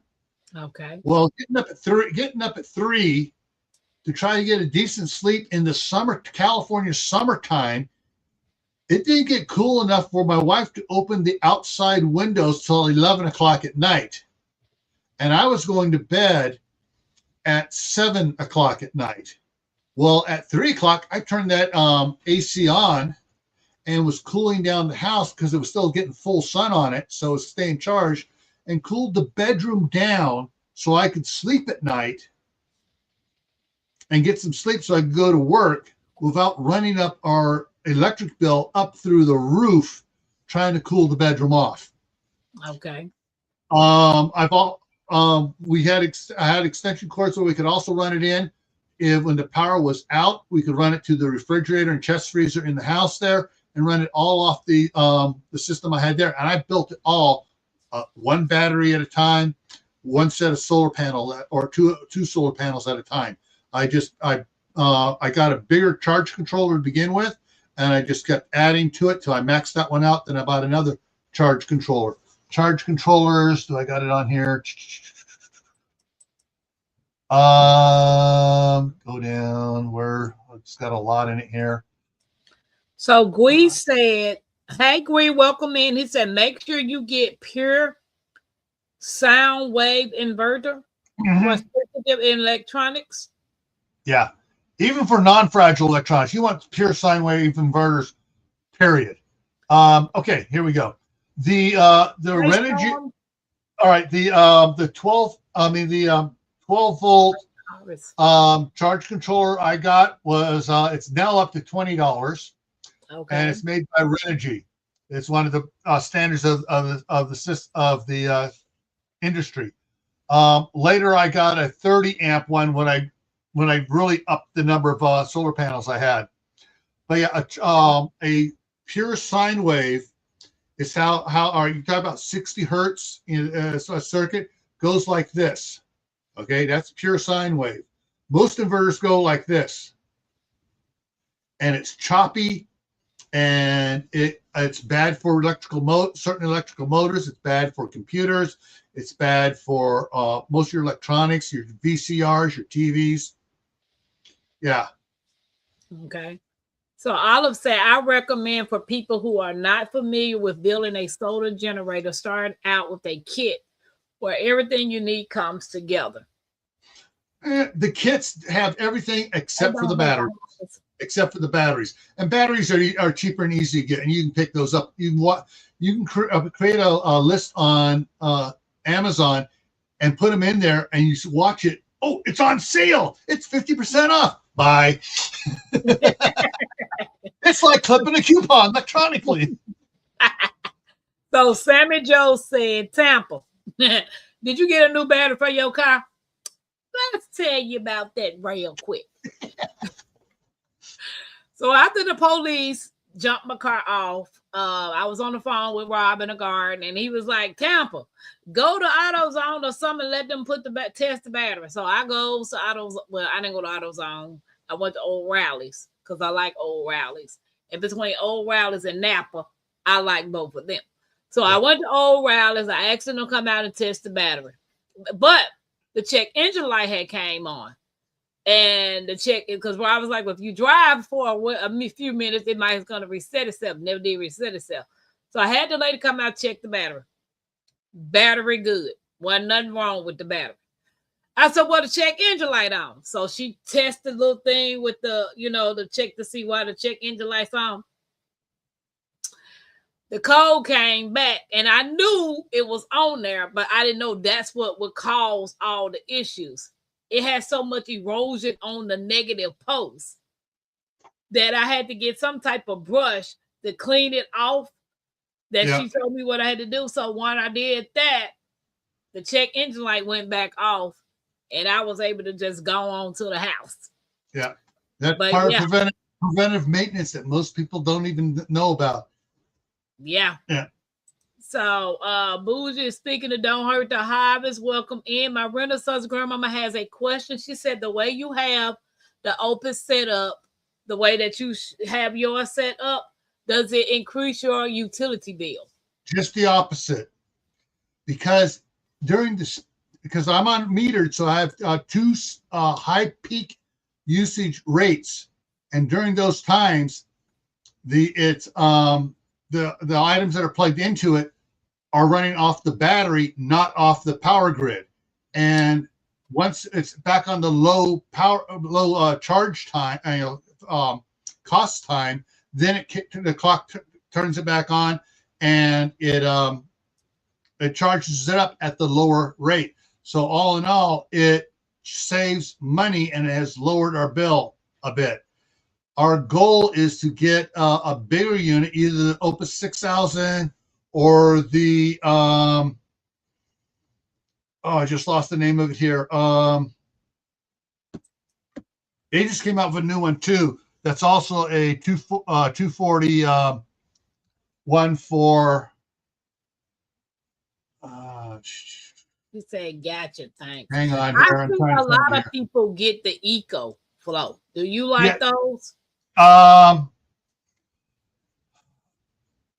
agree with Ben Gilmore that they're a good one, but they're not the best. There are others that are better. There's others that give you a lower price per watt output. Okay. But on everyone control here we go. Let me get this over here, and I got to pull up the name of it here. Right, Sam and Joe. That was a cheap fix. I think I paid like $7 for those little brushes. And that lady said, let me take you something. These two right here, don't you touch the metal. Don't touch nothing metal on that car. Then she said, you can use this brush to get it off. I was like, okay, lady, okay. She made me nervous. Like, don't you touch the metal with this. Yeah. The other big hit at the electronics consumer show was the Pecron, Pecron. They have two big one. Their F series. It has is built in two 120, 240 plugs on it. Unlike EcoFlow, which you got to get 2 units and put in an adapter between them. The new one has it on there, and it's bigger, more powerful than the Opus, and it's cheaper. You have a picture of that one? No, hang on, I might be able to pull something up here. Where did I save that to? Because Ben Gilmore was at the at the show, and he did videos on it. So hang on a second here. Yeah, Shadow loves his coffee, but Shadow getting up to get ready to go to work in a few. Yeah. He is sleeping. It's about what time is it, Shadow? About 3, 4 o'clock? What time is it there? Playlist. What's all that behind you? Is that your green screen? This is the green screen of a control center. Okay. For emergency response. Where did I put it? I'm looking for it. So Storms Radio said Opus kicks watts. Best brand in my humble opinion. Yeah, Opus is really good, but like Ben was saying, and he tests them all. The Pecron has stepped it up past it. Now so there's what another. About the Blue Eddie? It's the Blue Eddie is not a bad one. It's a good one. But like I said, like Ben has said, he goes through and said price for the unit to the amount of watts it puts out, the cost per watt. There are others that are better and cheaper, but things are changing up at the with what's coming out later this summer that they released at the electronics consumers show. Okay. Where is I got to go through these friggin' Rebel canners. No. Welcome back, Storms. So Bougie said, what would be the best per wattage amount?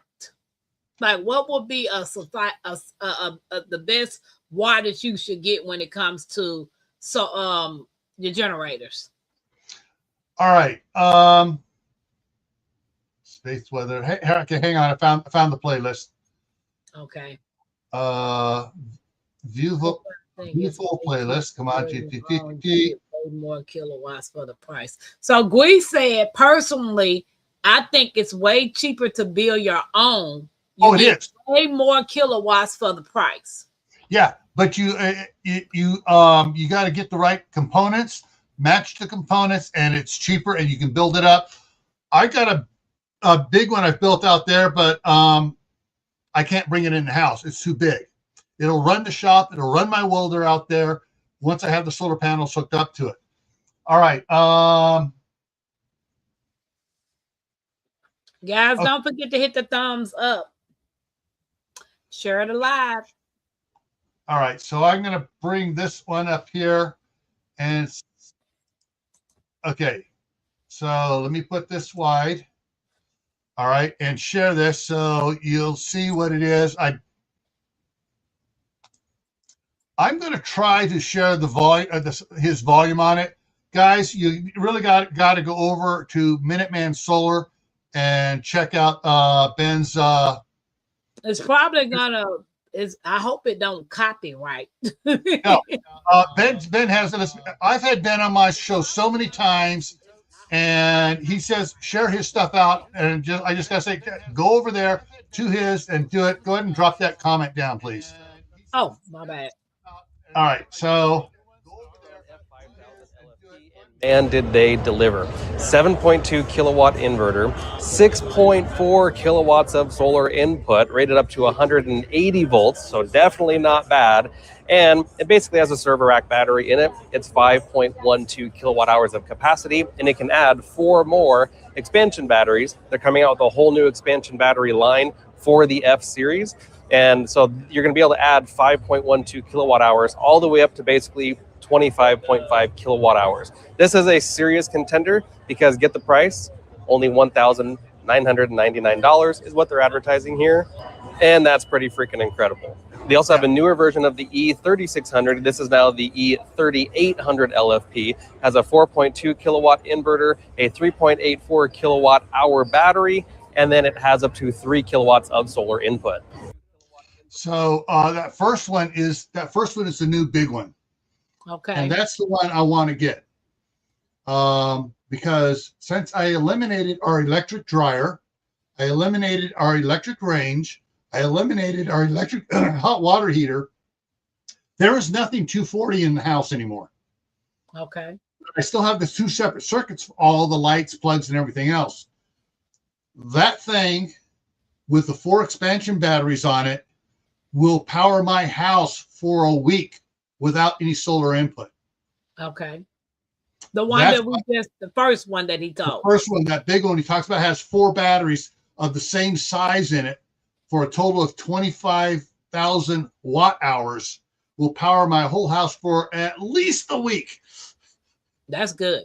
That is more good. if I keep the grandkids away from the TV and have them playing card games and board games instead. Now that's pretty cool. So Jag said, look at your monthly electric bill, and that'll tell you how big of a generator you need to get. And my Renaissance says, so Petcron is the best choice. Is that the better choice? That's one of the top, in the top 5. That's one of the top 5. That and Opus and the newest Blue Eddy, which is not out on the market yet, but it's more expensive, is right up there. There's like 5 of them that are right up there. The Walrus and the Anchor brands are all right up there because they all have built-in 240. Okay. But it's the price you pay for them for the watts out. Tells you what your watt. It pushes them whether they're first, second, or third. Okay. Now what Storm Radios was talking about, you need to figure out what your wattage use is. That was JX. And so basically what you need to do is all right, my refrigerator, when it's running, draws about 175 watts. I open the door, it goes up 45 watts because of the light bulb. Okay. However, because it's a stupid frost-free unit, all by itself, it'll kick on, it'll run differently, and all of a sudden it's drawing 780 watts because it's heating up the walls to get melt any ice buildup so it stays frost-free. Okay. I'm sorry. I grew up with one that when it got too much frost on there, we just took everything out real quick and took the spatula and scraped it all off the inside and put everything back in. Right. Yeah. So what you need to figure out what your wattage uses and stuff. Now, if you're going to build your own unit, your total wattage usage, you want to double that for your inverter size. Why? Because if you say you're using, all right, 3,000 watts is what you use when you're using everything, and you get a 3,000 watt inverter for your constant flow with a and it's like a 4,500 surge for when electrical motors kick on and stuff, but you're using that at its max capacity. It's not going to last long. Heat is an enemy of inverters, and so as you're using it at its full capacity, it's heating up all those components inside, and they're slowly degrading. Now, that's why Ben and I recommend, all right, you got at 3,000 watts, you got to need, get a 6,000 watt inverter. It hardly ever gets warm because it's built to take higher wattage output, and it's not, so it stays cooler, so it lasts a lot longer. Okay. So Bougie got two questions. She said, so how do you know what it is the best cost watts? And then she said, if you try to run your whole house, you will burn your battery out really fast. To run your whole house is a whole different kind of unit and setup. It depends. All right. So for the cost on it, you've basically figure out how many on the unit. It'll tell you how much wattage it produces and everything else. There's a formula. Ben on one of his videos in the last month,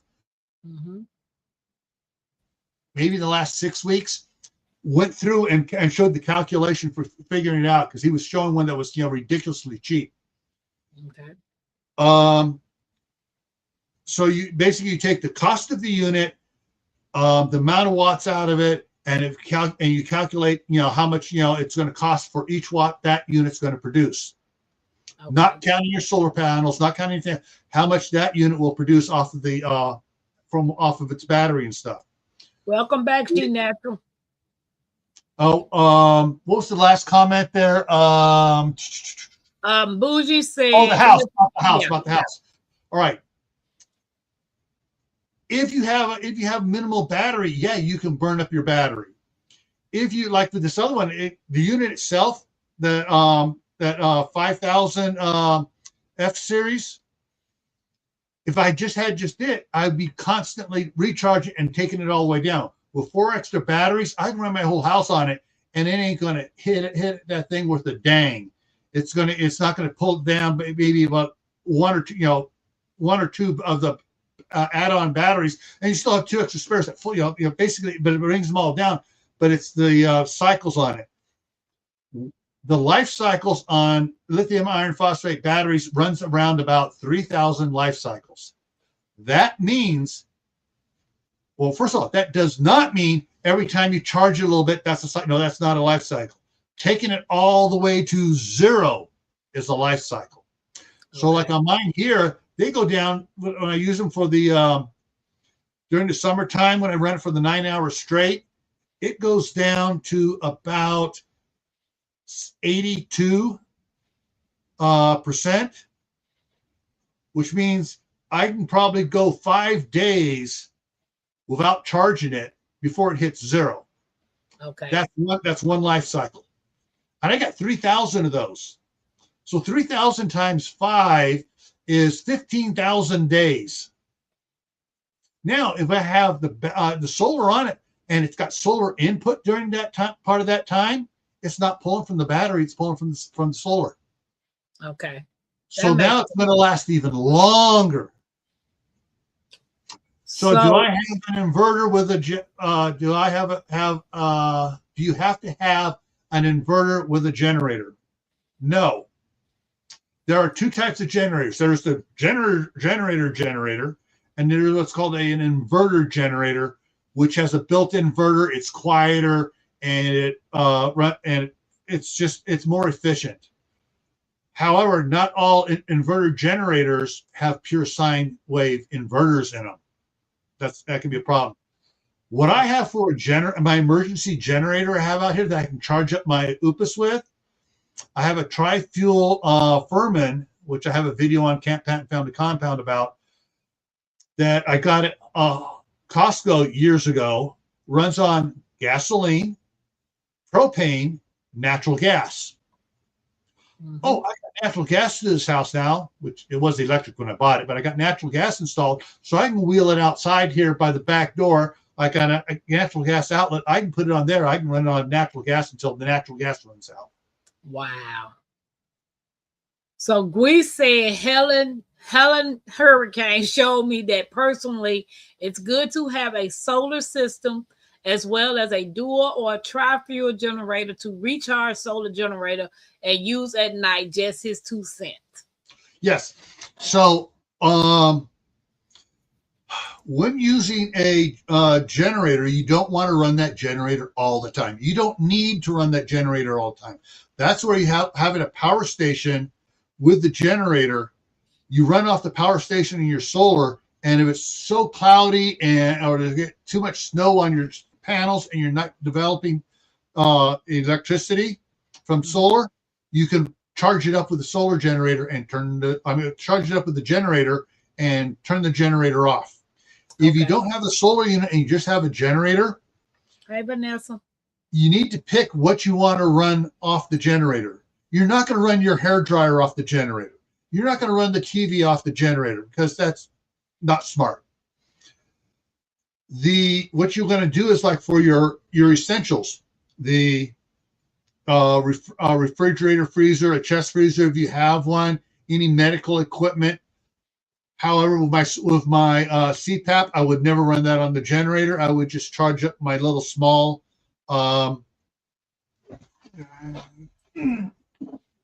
Hey Vanessa, I would just charge up this to run my CPAP on. My CPAP will run on this for a month. Okay.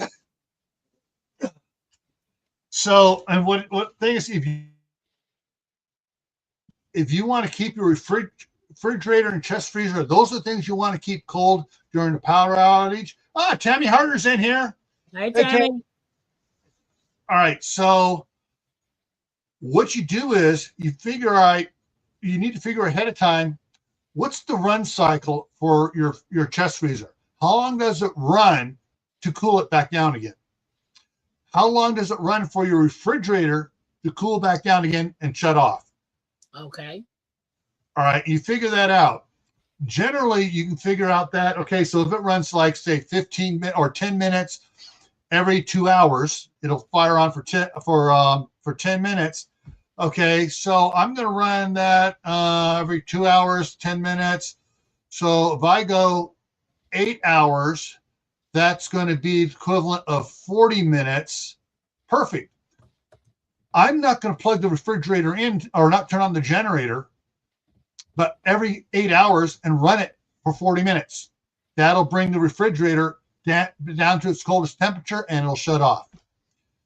Or if it shuts off before that 40 minutes is up, turn off the generator.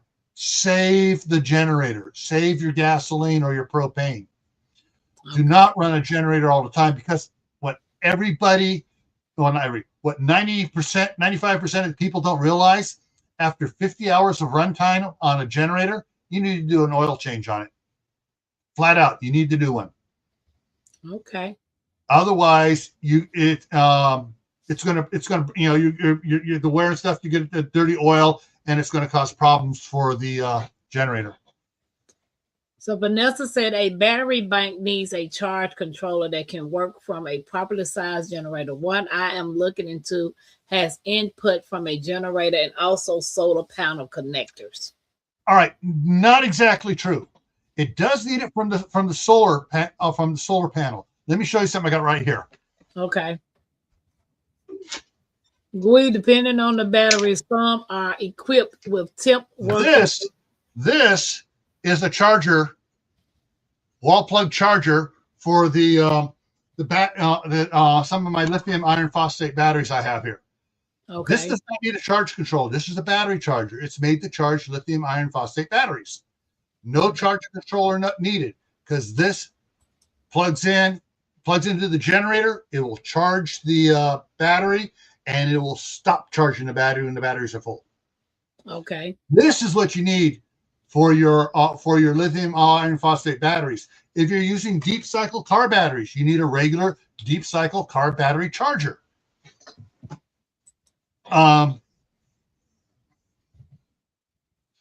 Okay. Oh, good to know. Better have supplies from the generator too. So Gui Yes. was saying, depending on the battery, some are equipped with temp, waking up and have a fan running on it can keep it cool. Help keep it cool. Yeah, on some of the more expensive ones, they also come with heaters built into them so that they can charge. Because lithium iron phosphate batteries don't like to charge in really cold weather. Like you keep it out in the garage or something, or in a little shed outside, and you have your battery stuff out there. And you're in the up in where you get snow and stuff, freezing temperatures. They don't like it. Okay. That's why the new batteries are coming up with heaters in them. But the problem, those heaters drain the power of the battery. Right. So Miss Red said, is there a certain type of oil you have to use in the generator? Yeah, check the owner's manual. Generally, it's 30 weight oil. Hmm. Some of them want like 30-15 or 30-10. Good point, Bougie. She said, y'all in the bushes need to make sure you are not calling a portable power station generators. They are not generators. They are a battery bank with a built-in inverter and charge controller. Right. Yeah. I need to go do chores. Blesses everyone. Thank you, Olives. Yeah. Welcome. Yeah, that's been my pet peeve with the generators. You know, the reason why they're called solar generators, because somebody goes, "Ooh, we're going to make people know what a generator is. We're going to call these solar generators as a marketing ploy." It doesn't generate power at all. It just stores it and puts it back out again. It's like the battery in your flashlight. That's all it does. You can recharge. If it's a rechargeable battery, you recharge it and it puts it out again. Okay, so those chargers, depending on the amp vault, it'll take a house way longer than you will think, but they do work. Yeah. Well, like this one, they also, all right. So the chargers, like the one I showed, they come in 5 amp, 10 amp, 20 amp, and 30 amp. So yeah, a 5 amp is going to take way longer than a 30 amp, but a 30 amp one's going to cost a lot more than a 5 amp charger will. So that's one of the things you got to do your research on if you're going to build your own like that. Mm-hmm. A very nice diesel generator is from a company up in Maine. Best fuel efficient I've found. Yeah. So guys, get your questions in. We have 8 more minutes. Well, 7 more minutes. If you have any more questions, get it in. I mean, 2 things I wanted to talk about that we didn't talk about. One was, what are your top safety and security tips for families? All right, I'm going safety tips for families. Safety and security tips for families. Right, yeah. I'm going to have to go with Steve at Corsair Trainers at this one. We've both done videos on it. We even did a joint video on it. Situational awareness. Okay. And we did a joint one to situational awareness for kids. Okay. Teaching kids to become aware of their surroundings, what's going on. Because that covers, that's your safety and just general, that's, if you teach people to pay attention and not be walking down the road looking at the cell phone and stepping off in front of a Mack truck. Right. That part. Yeah. You need to be aware of everything that's going on around you. Does that mean you have to be paranoid? No. You just need to be aware. You go into a restaurant. Where are the exits? You go in some place. You scan the room as you come in. Are there any unsavory looking characters in there? Yes, I know that's profiling. Good. You look to see where trouble could be. You look to see where the exits are. And of course, malls are dying left and right, though. But I used to go in a mall in one of the stores. First thing you look, hey, all right, here's the front door. Where's the back door? Right. And that goes straight to active shooter training. Run, hide, or fight. And like I say, if you can run, run. They're not paying you to stand there and fight. Thank you, Vanessa. Bougie said to put 3-inch long nails in your door hinges. Yeah, on all of my house doors, when I was living in my house, I always took the traditional nails out and put longer screws in. Yeah. Yeah. What on mine, when I remodel a house, like I've remodeled part of the house across the street, I totally remodeled the house in California. I beefed up the door joists on it. We did 5-inch screws into it because it went through the door jamb and 2 2x4s. So you're going all the way through into that. The 6-inch ones, unfortunately, at the time they didn't have this. They went to a bigger diameter, so they wouldn't fit in right. Yeah, I've always did that. Even when I changed my door handles, my door knobs, I put in a little longer screws in there than what is actually required. Yeah. Group Grease said, check and see if their video is sponsored. The FBI call it a clue. Most won't tell you the truth. For those of you all that's in the bush, and this is just my disclaimer, and if you don't know, the government ain't coming to save you. Oh, no. They're not coming to help you. So prepare something. And I'm not preparing for doomsday. I'm preparing for whatever. All right. This is where the Boy Scouts come in. They made a patch, the Boy Scout motto, be prepared. Mm-hmm. Well, they made a patch back in 2004. And they didn't replace be prepared. They added to it. And the patch says prepared for life. Mm-hmm. And Scouts got that when they completed the emergency preparedness, the first aid, the wilderness survival, the life-saving merit. When they got these other merit badges, then they got to wear this patch, prepared for life. Right. So Bougie said, Vanessa said to teach your children how to read a map. Some adults don't know how to read a map. So learn how to read a map, people. Oh, geez. Do I got it here? And Bougie also said, which I do that too, Bougie. My house be dark anyway when I'm at home. Make sure you can walk around in your house in the dark. Ooh, I like that one. Ooh, maps.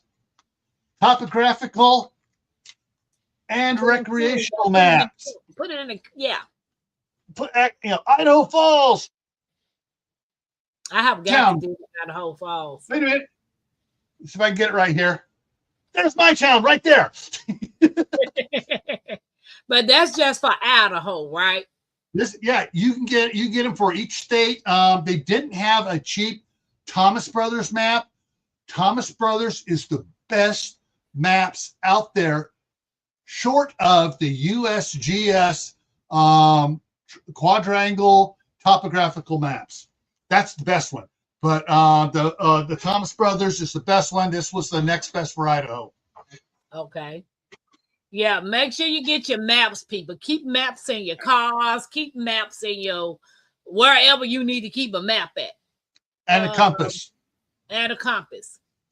So you have a map. If you don't know which way is north, it's like turn it upside down, trying to figure out which way you're at. I just ended up with 2 new Blue Eddy Elites, 100 little power station. I want it on Beautiful. Live. They mailed it to me today. That's nice, Tammy. And Kaylin said, I see people flip out at missing their bus stop because they were not paying attention to the scenery outside the big bus. Right. Mm-hmm. Yeah, I've seen that too. They're there playing their game, and all of a sudden they're 6 stops beyond where they wanted to get off. Oh, crap! Yeah. Oh, Vanessa said, that's awesome. Remodeling here. If I get to buy this plate, well, we'll keep you in our prayers. Thank you, Kaylin Strange. I will have to take a look at my manual to see what my generator needs. I do that all the time. Prepare for small problems up to and including larger, more vast problems. Now, I got a question. You're prepping. You got all those things that you have at your house. Your canning food, your pew-pews, your whatever you got. You can't stay in your house and you have to evacuate. What is your next step? What are you going to take with you? What do you need? Well, two things to consider. Are you able to take a vehicle to get out? Or are you on foot? Okay. So you have to consider those two. Those two things. The next thing is this a permanent or a temporary? Okay. So if it's a permanent and things have gone, it's Tawaki, the end of the world as we know it, and you need to get out and you have some place to go to, if you have some place to go to that, like a vacation cabin up in the woods or whatever, do you have stuff stored up there? Mark, Mad Chick Acres and Chef Tech, those are, and now the the Sofa Survivalist. He has a cabin away from his home. He has, the black and yellow totes of freeze-dried food up there. He has other stuff kept up there. So yeah, put stuff where you're going to. If you don't have an idea of where you're going to be bugging out to, you're in trouble. One of the things we did at Homeland Security, we made everyone that worked for the agency fill out a safe haven form. Safe haven is if you got to leave because of tornado, hurricane, whatever else, where are you going to? We want to know so we can get assistance to you. If you need to send your checks to this new place, we want to know where that is that we're going to be sending the checks to. So, you need to plan ahead of time whether or not you say, "Oh, I'm never going to leave." Make a plan anyways. Better safe than sorry. It's plan for the worst, hope for the best. Right. So if you're going to have to bug out, you better have a plan, know where you're going to go, and have practice getting there. Right. Both on foot and in the car, or on bicycle if you have bicycles. As Uncle Al says, get your bicycle in a little trailer and just hit the trails. I'm gonna throw this little tidbit in. Babu just said, make sure that your garage door can't be open from outside manually.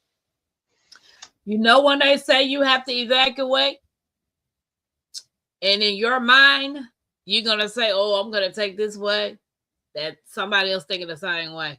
You're not the only one thinking you're gonna take a shortcut. Yeah.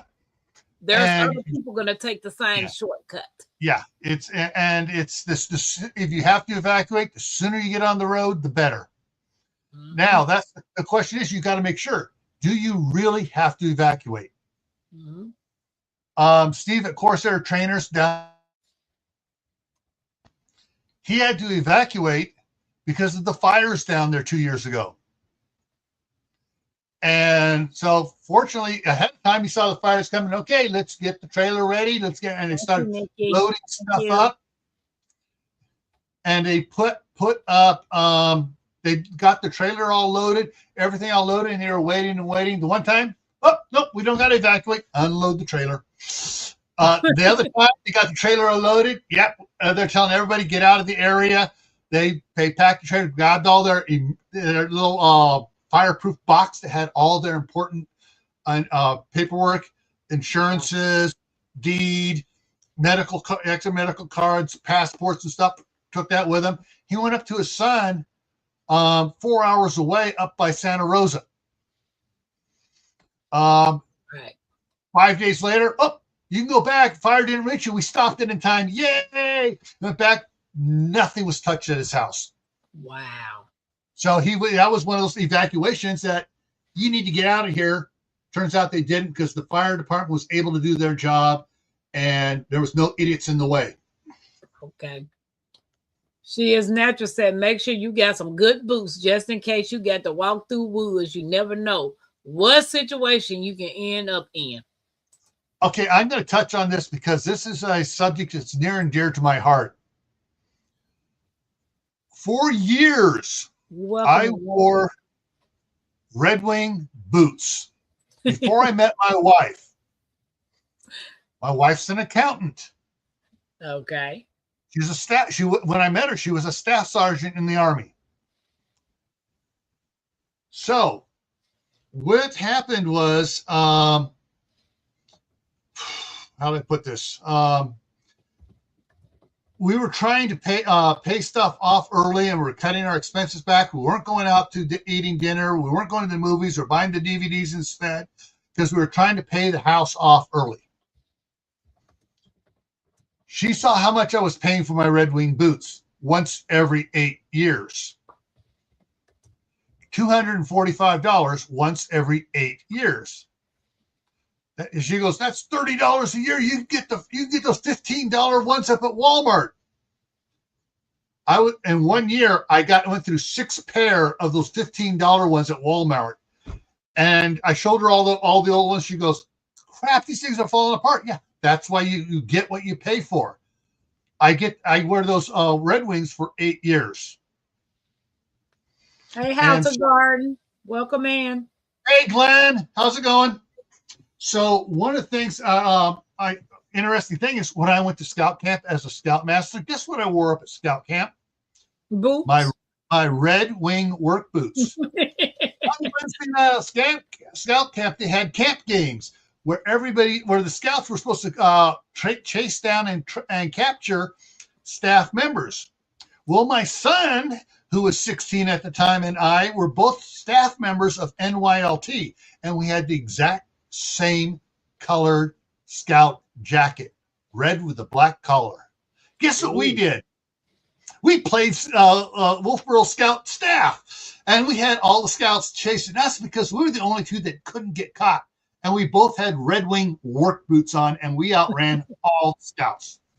Wow. Because we were used to it. And see what I'm doing here. This. Hey, Sammy Joe.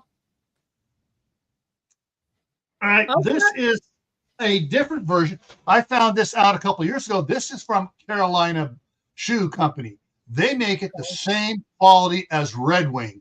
And these I've had for 4 years now already. Okay. And they look better than the brand new ones from Walmart after 1 day. Yeah, I got some work boots that I got from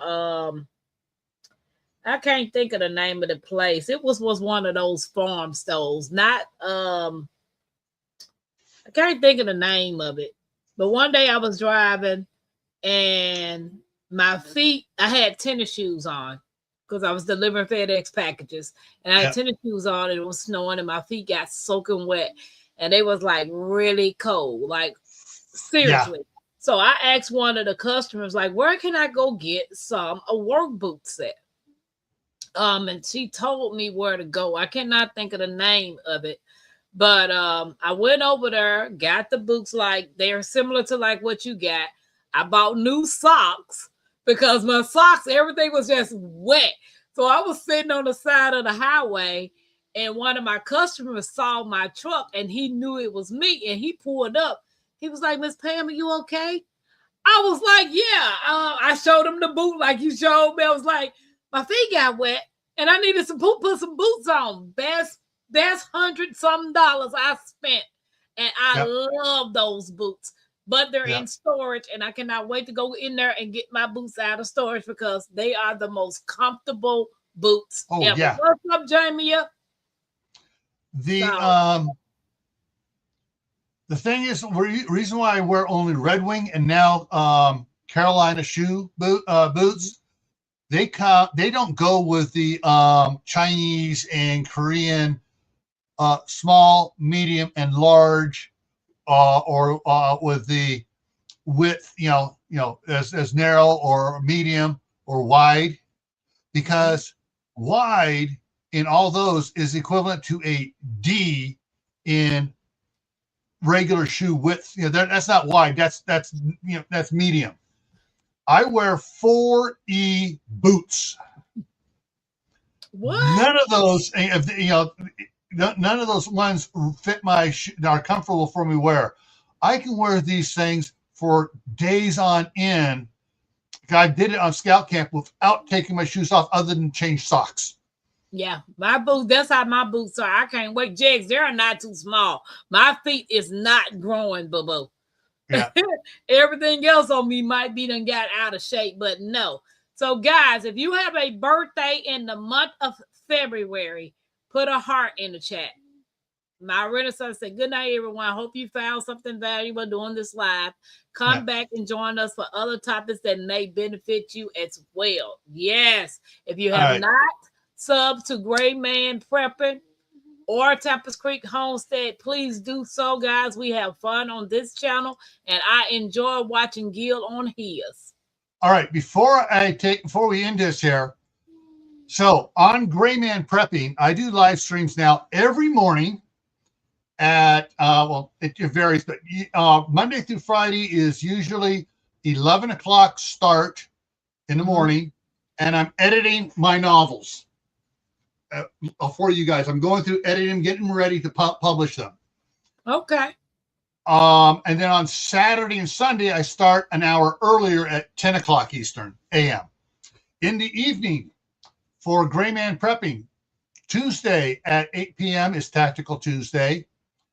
10 p.m. on Thursday is the Midnight Ride with Gray Man Prepping. Saturday is at 8 p.m. for Survival Saturday, as well as 2 p.m. Eastern with Shadow Scout Swede for his live stream. Love me some Shadow. Yeah. So, and then but Camp Patton Family Compound, Monday at 8 p.m. I go live with Tammy, Rebel Canners, and Mark Sheftek, and we talk food preservation. A lot of canning, but we also talk dehydrating, freeze drying, regular freezing, dehydrating. We talk all the aspects of food preservation on Monday nights. On Friday, which is Friday night in the Homestead, we cover different things. All right, so Friday night's topic this time is, wait a minute, it's Friday the 13th. So the title is Friday the 13th. Do something unexpected. Don't be like the guys in the movies. It's a monster. I don't know what to do. I'm frozen. And unalive after you froze. I have two questions. One, we're gonna have to get you back over here to do a second. No problem. This, but what I would want you to do is like get some equipment together that you have that's reasonable for people to start off to get, and then if you got your DIY projects, we would like to see some of those. Just in case, like say for instance, you can get a mason jar and fill it up with, I think it was some type of solution. All right. For making a candle? Yeah, to make a candle. All right. Best is olive oil, but it's expensive. You can use regular kerosene or diesel in it. Diesel has more added in it and smells a little bit. It smells funky sometimes. You can use your regular vegetable oils. However, they've made the vegetable oils over the last 20 years more resistant to heat, so they don't smoke and burn.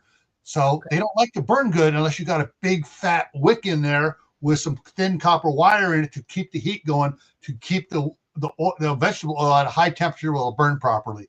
Okay. But yeah, that's that. But for simple stuff to start for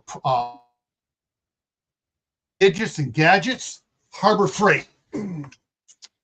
My favorite Harbor Freight item, the flashlight that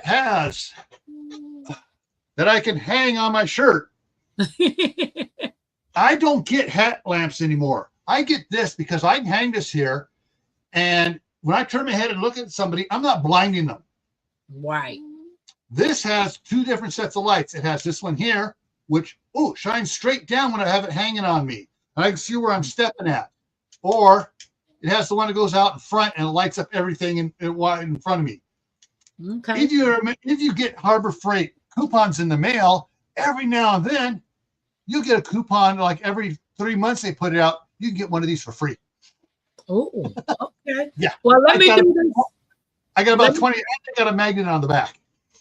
Let me do a shout out to all the February birthdays, guys. Happy birthday to you guys from me and Mackenzie. She's not feeling well, so she's over here asleep.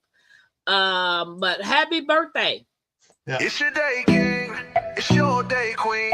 Light that candle, let your soul gleam. Hands up high, make the world know your name. We celebrating you, no shame in the flame. Yeah, you made it. Another lap round the sun. Storms came hard, but you never did run. Held your ground with that fire in your chest. Now we toast to your life, cause you not like the rest. You the backbone, the truth, the fight. You shine like a porch light in the middle of night. From the creek to the stars, we lift you today. Put your crown on right, let the music play. Happy birthday! Stand tall, don't fold. You a story still writing in letters of gold. From the dirt to the sky, you rise each way. So we sing it loud. Happy birthday. Celebrate, elevate, live it your way. Tampa Creek, love every step of the way. You're the spark, the wave, the heat, the flame. Own it now, go on, rep your name. One shot, one cake, one flame lit. One king, one queen, too real to quit. Another year wiser, stronger, bold. You're a legend, baby, pure solid gold. It's your day, king, it's your day, queen. Let it shine bright, live that dream. From Tampa Creek with that soul and sway.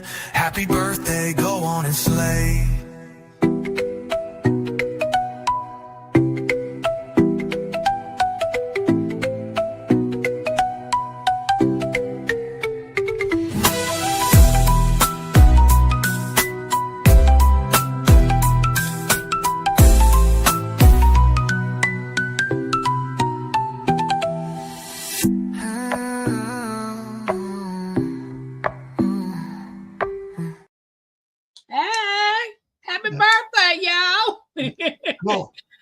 Everyone, here's a birthday gift you can get yourself. Go to Harbor Freight and get my favorite everyday carry, a utility knife. Okay. And what I love about this utility knife, if I can get it here right. Okay, so I got a button here. You push the button. Oh, it comes open. It locks partway open. So like if you want to use it for cutting carpet and stuff, and it locks all the way open. But the best thing on it, you see this little wheel here? I pull back on it. It changes that quick. And I also get the Harbor. It's yellow, so it's blinding me up, but it's the blades or blade pack here from Harbor Freight. Hey, Lynette. I got probably 6 around these here. Like this one's in my pants all the time. I got 2 out in the shop. I got a couple in the kitchen, and I got a couple on the staff sergeant's desk in here. So yeah, this is my favorite one. But yeah, there's a lot of cool stuff at Harbor Freight. I'm not affiliated with Harbor Freight. I just love their crap. Now we all like our crap. Yeah, we're gonna have to do a part 2 whenever you're available again. Let me know. Just pick a Wednesday. Yeah, I know. I do know the 25th. Oh, wait a minute. Hold on. Wait a minute, Nikki, help me out. My mind be on some stuff. Because on one of these Wednesdays, the 25th, we're doing tea time. So maybe next month sometime. Anytime. Yeah. But yeah. So there's I try to do it, most of my videos, I try to make sure I'm teaching something in it. Mm-hmm. But even my unboxing videos, I try to make it interesting, hilarious, and teach something. Talk about something useful that you need to have. So, or you not need to have. It'd be nice for you to have. Okay. Occasionally, there's something I say, this is something you need to have. But yeah, well, usually, I'll just show the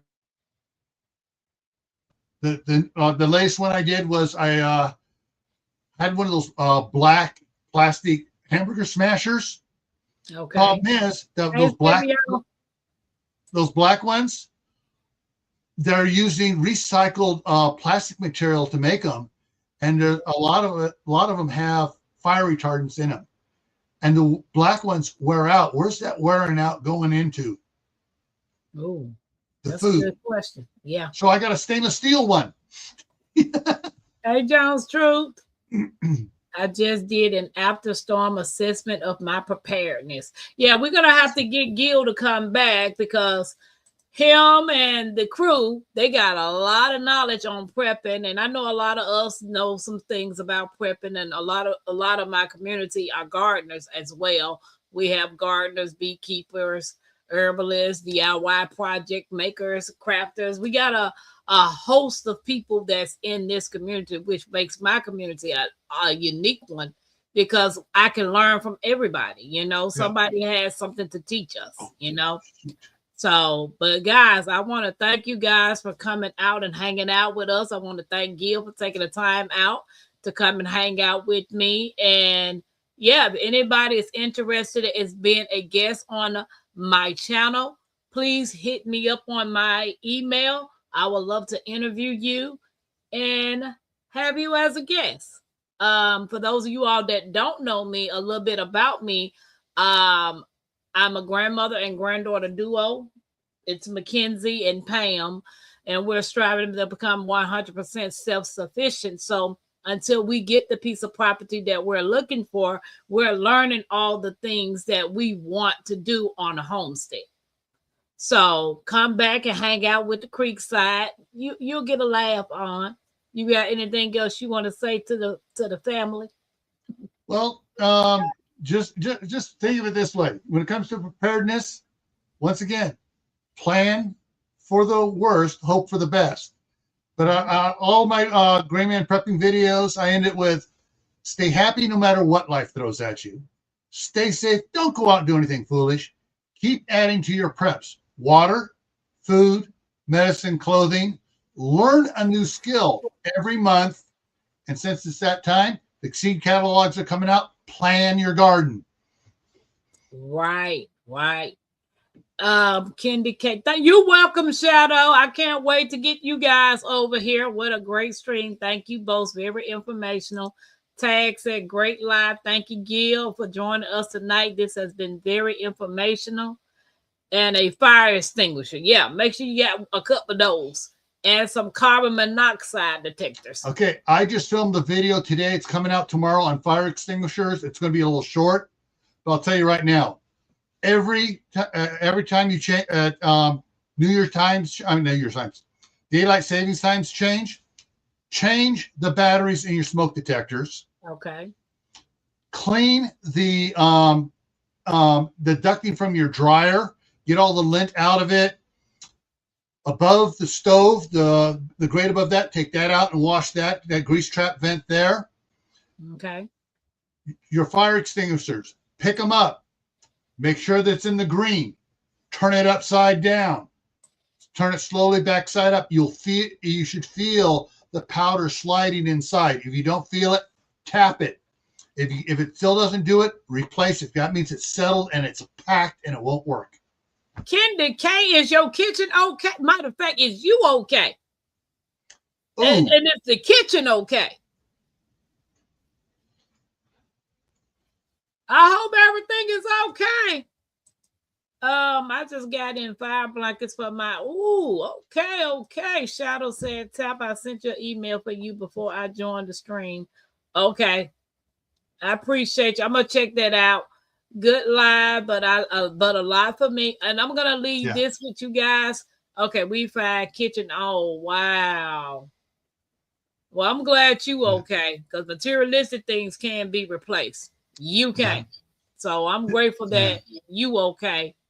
And I hope it doesn't, affect you living there because, things happen. There is one thing I do for my channel members. I got different levels. The higher up the level is, some of the higher up levels, I will do one-on-one live stream, but not broadcast. It's just like a conference call, and we can go over anything you want. It'll be kept confidential, and I can help you out planning stuff. I have other resources, spreadsheets and stuff for creating lists of supplies you need. So that's one of the things I do for my channel members. Okay, that's awesome. Good to know. That is so great. So I'm gonna leave you guys with this. I follow Kaylee from the Homestead. I don't know if you guys know her, but I love her slogan. She always says, "Don't be afraid to get your hand dirty and learn something old." So Yep. I love Kaylee. So if you have not hooked up with her, go check her out. The name of her channel is the Homestead. She's a beekeeper and she's a herbalist. And I just like watching her channel. She said, "I'm in the bed, so God truly spared us. We aren't this place great." Thank you. That's a blessing. That's a blessing. Yes. So Gil, I appreciate you. Creekside family, I appreciate you. And I will see y'all tomorrow in the food stamp line, 1:30. Be there at B Square. Peace out, y'all. See y'all later.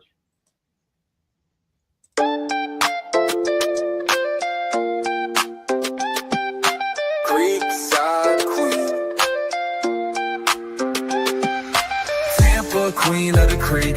Built on faith, yeah, the roots run deep. Turning dust to gold, every crop I keep. Hard work don't stop, I don't ever sleep. Up before the rooster, hands in the dirt. Every seed I plant, gotta know my worth.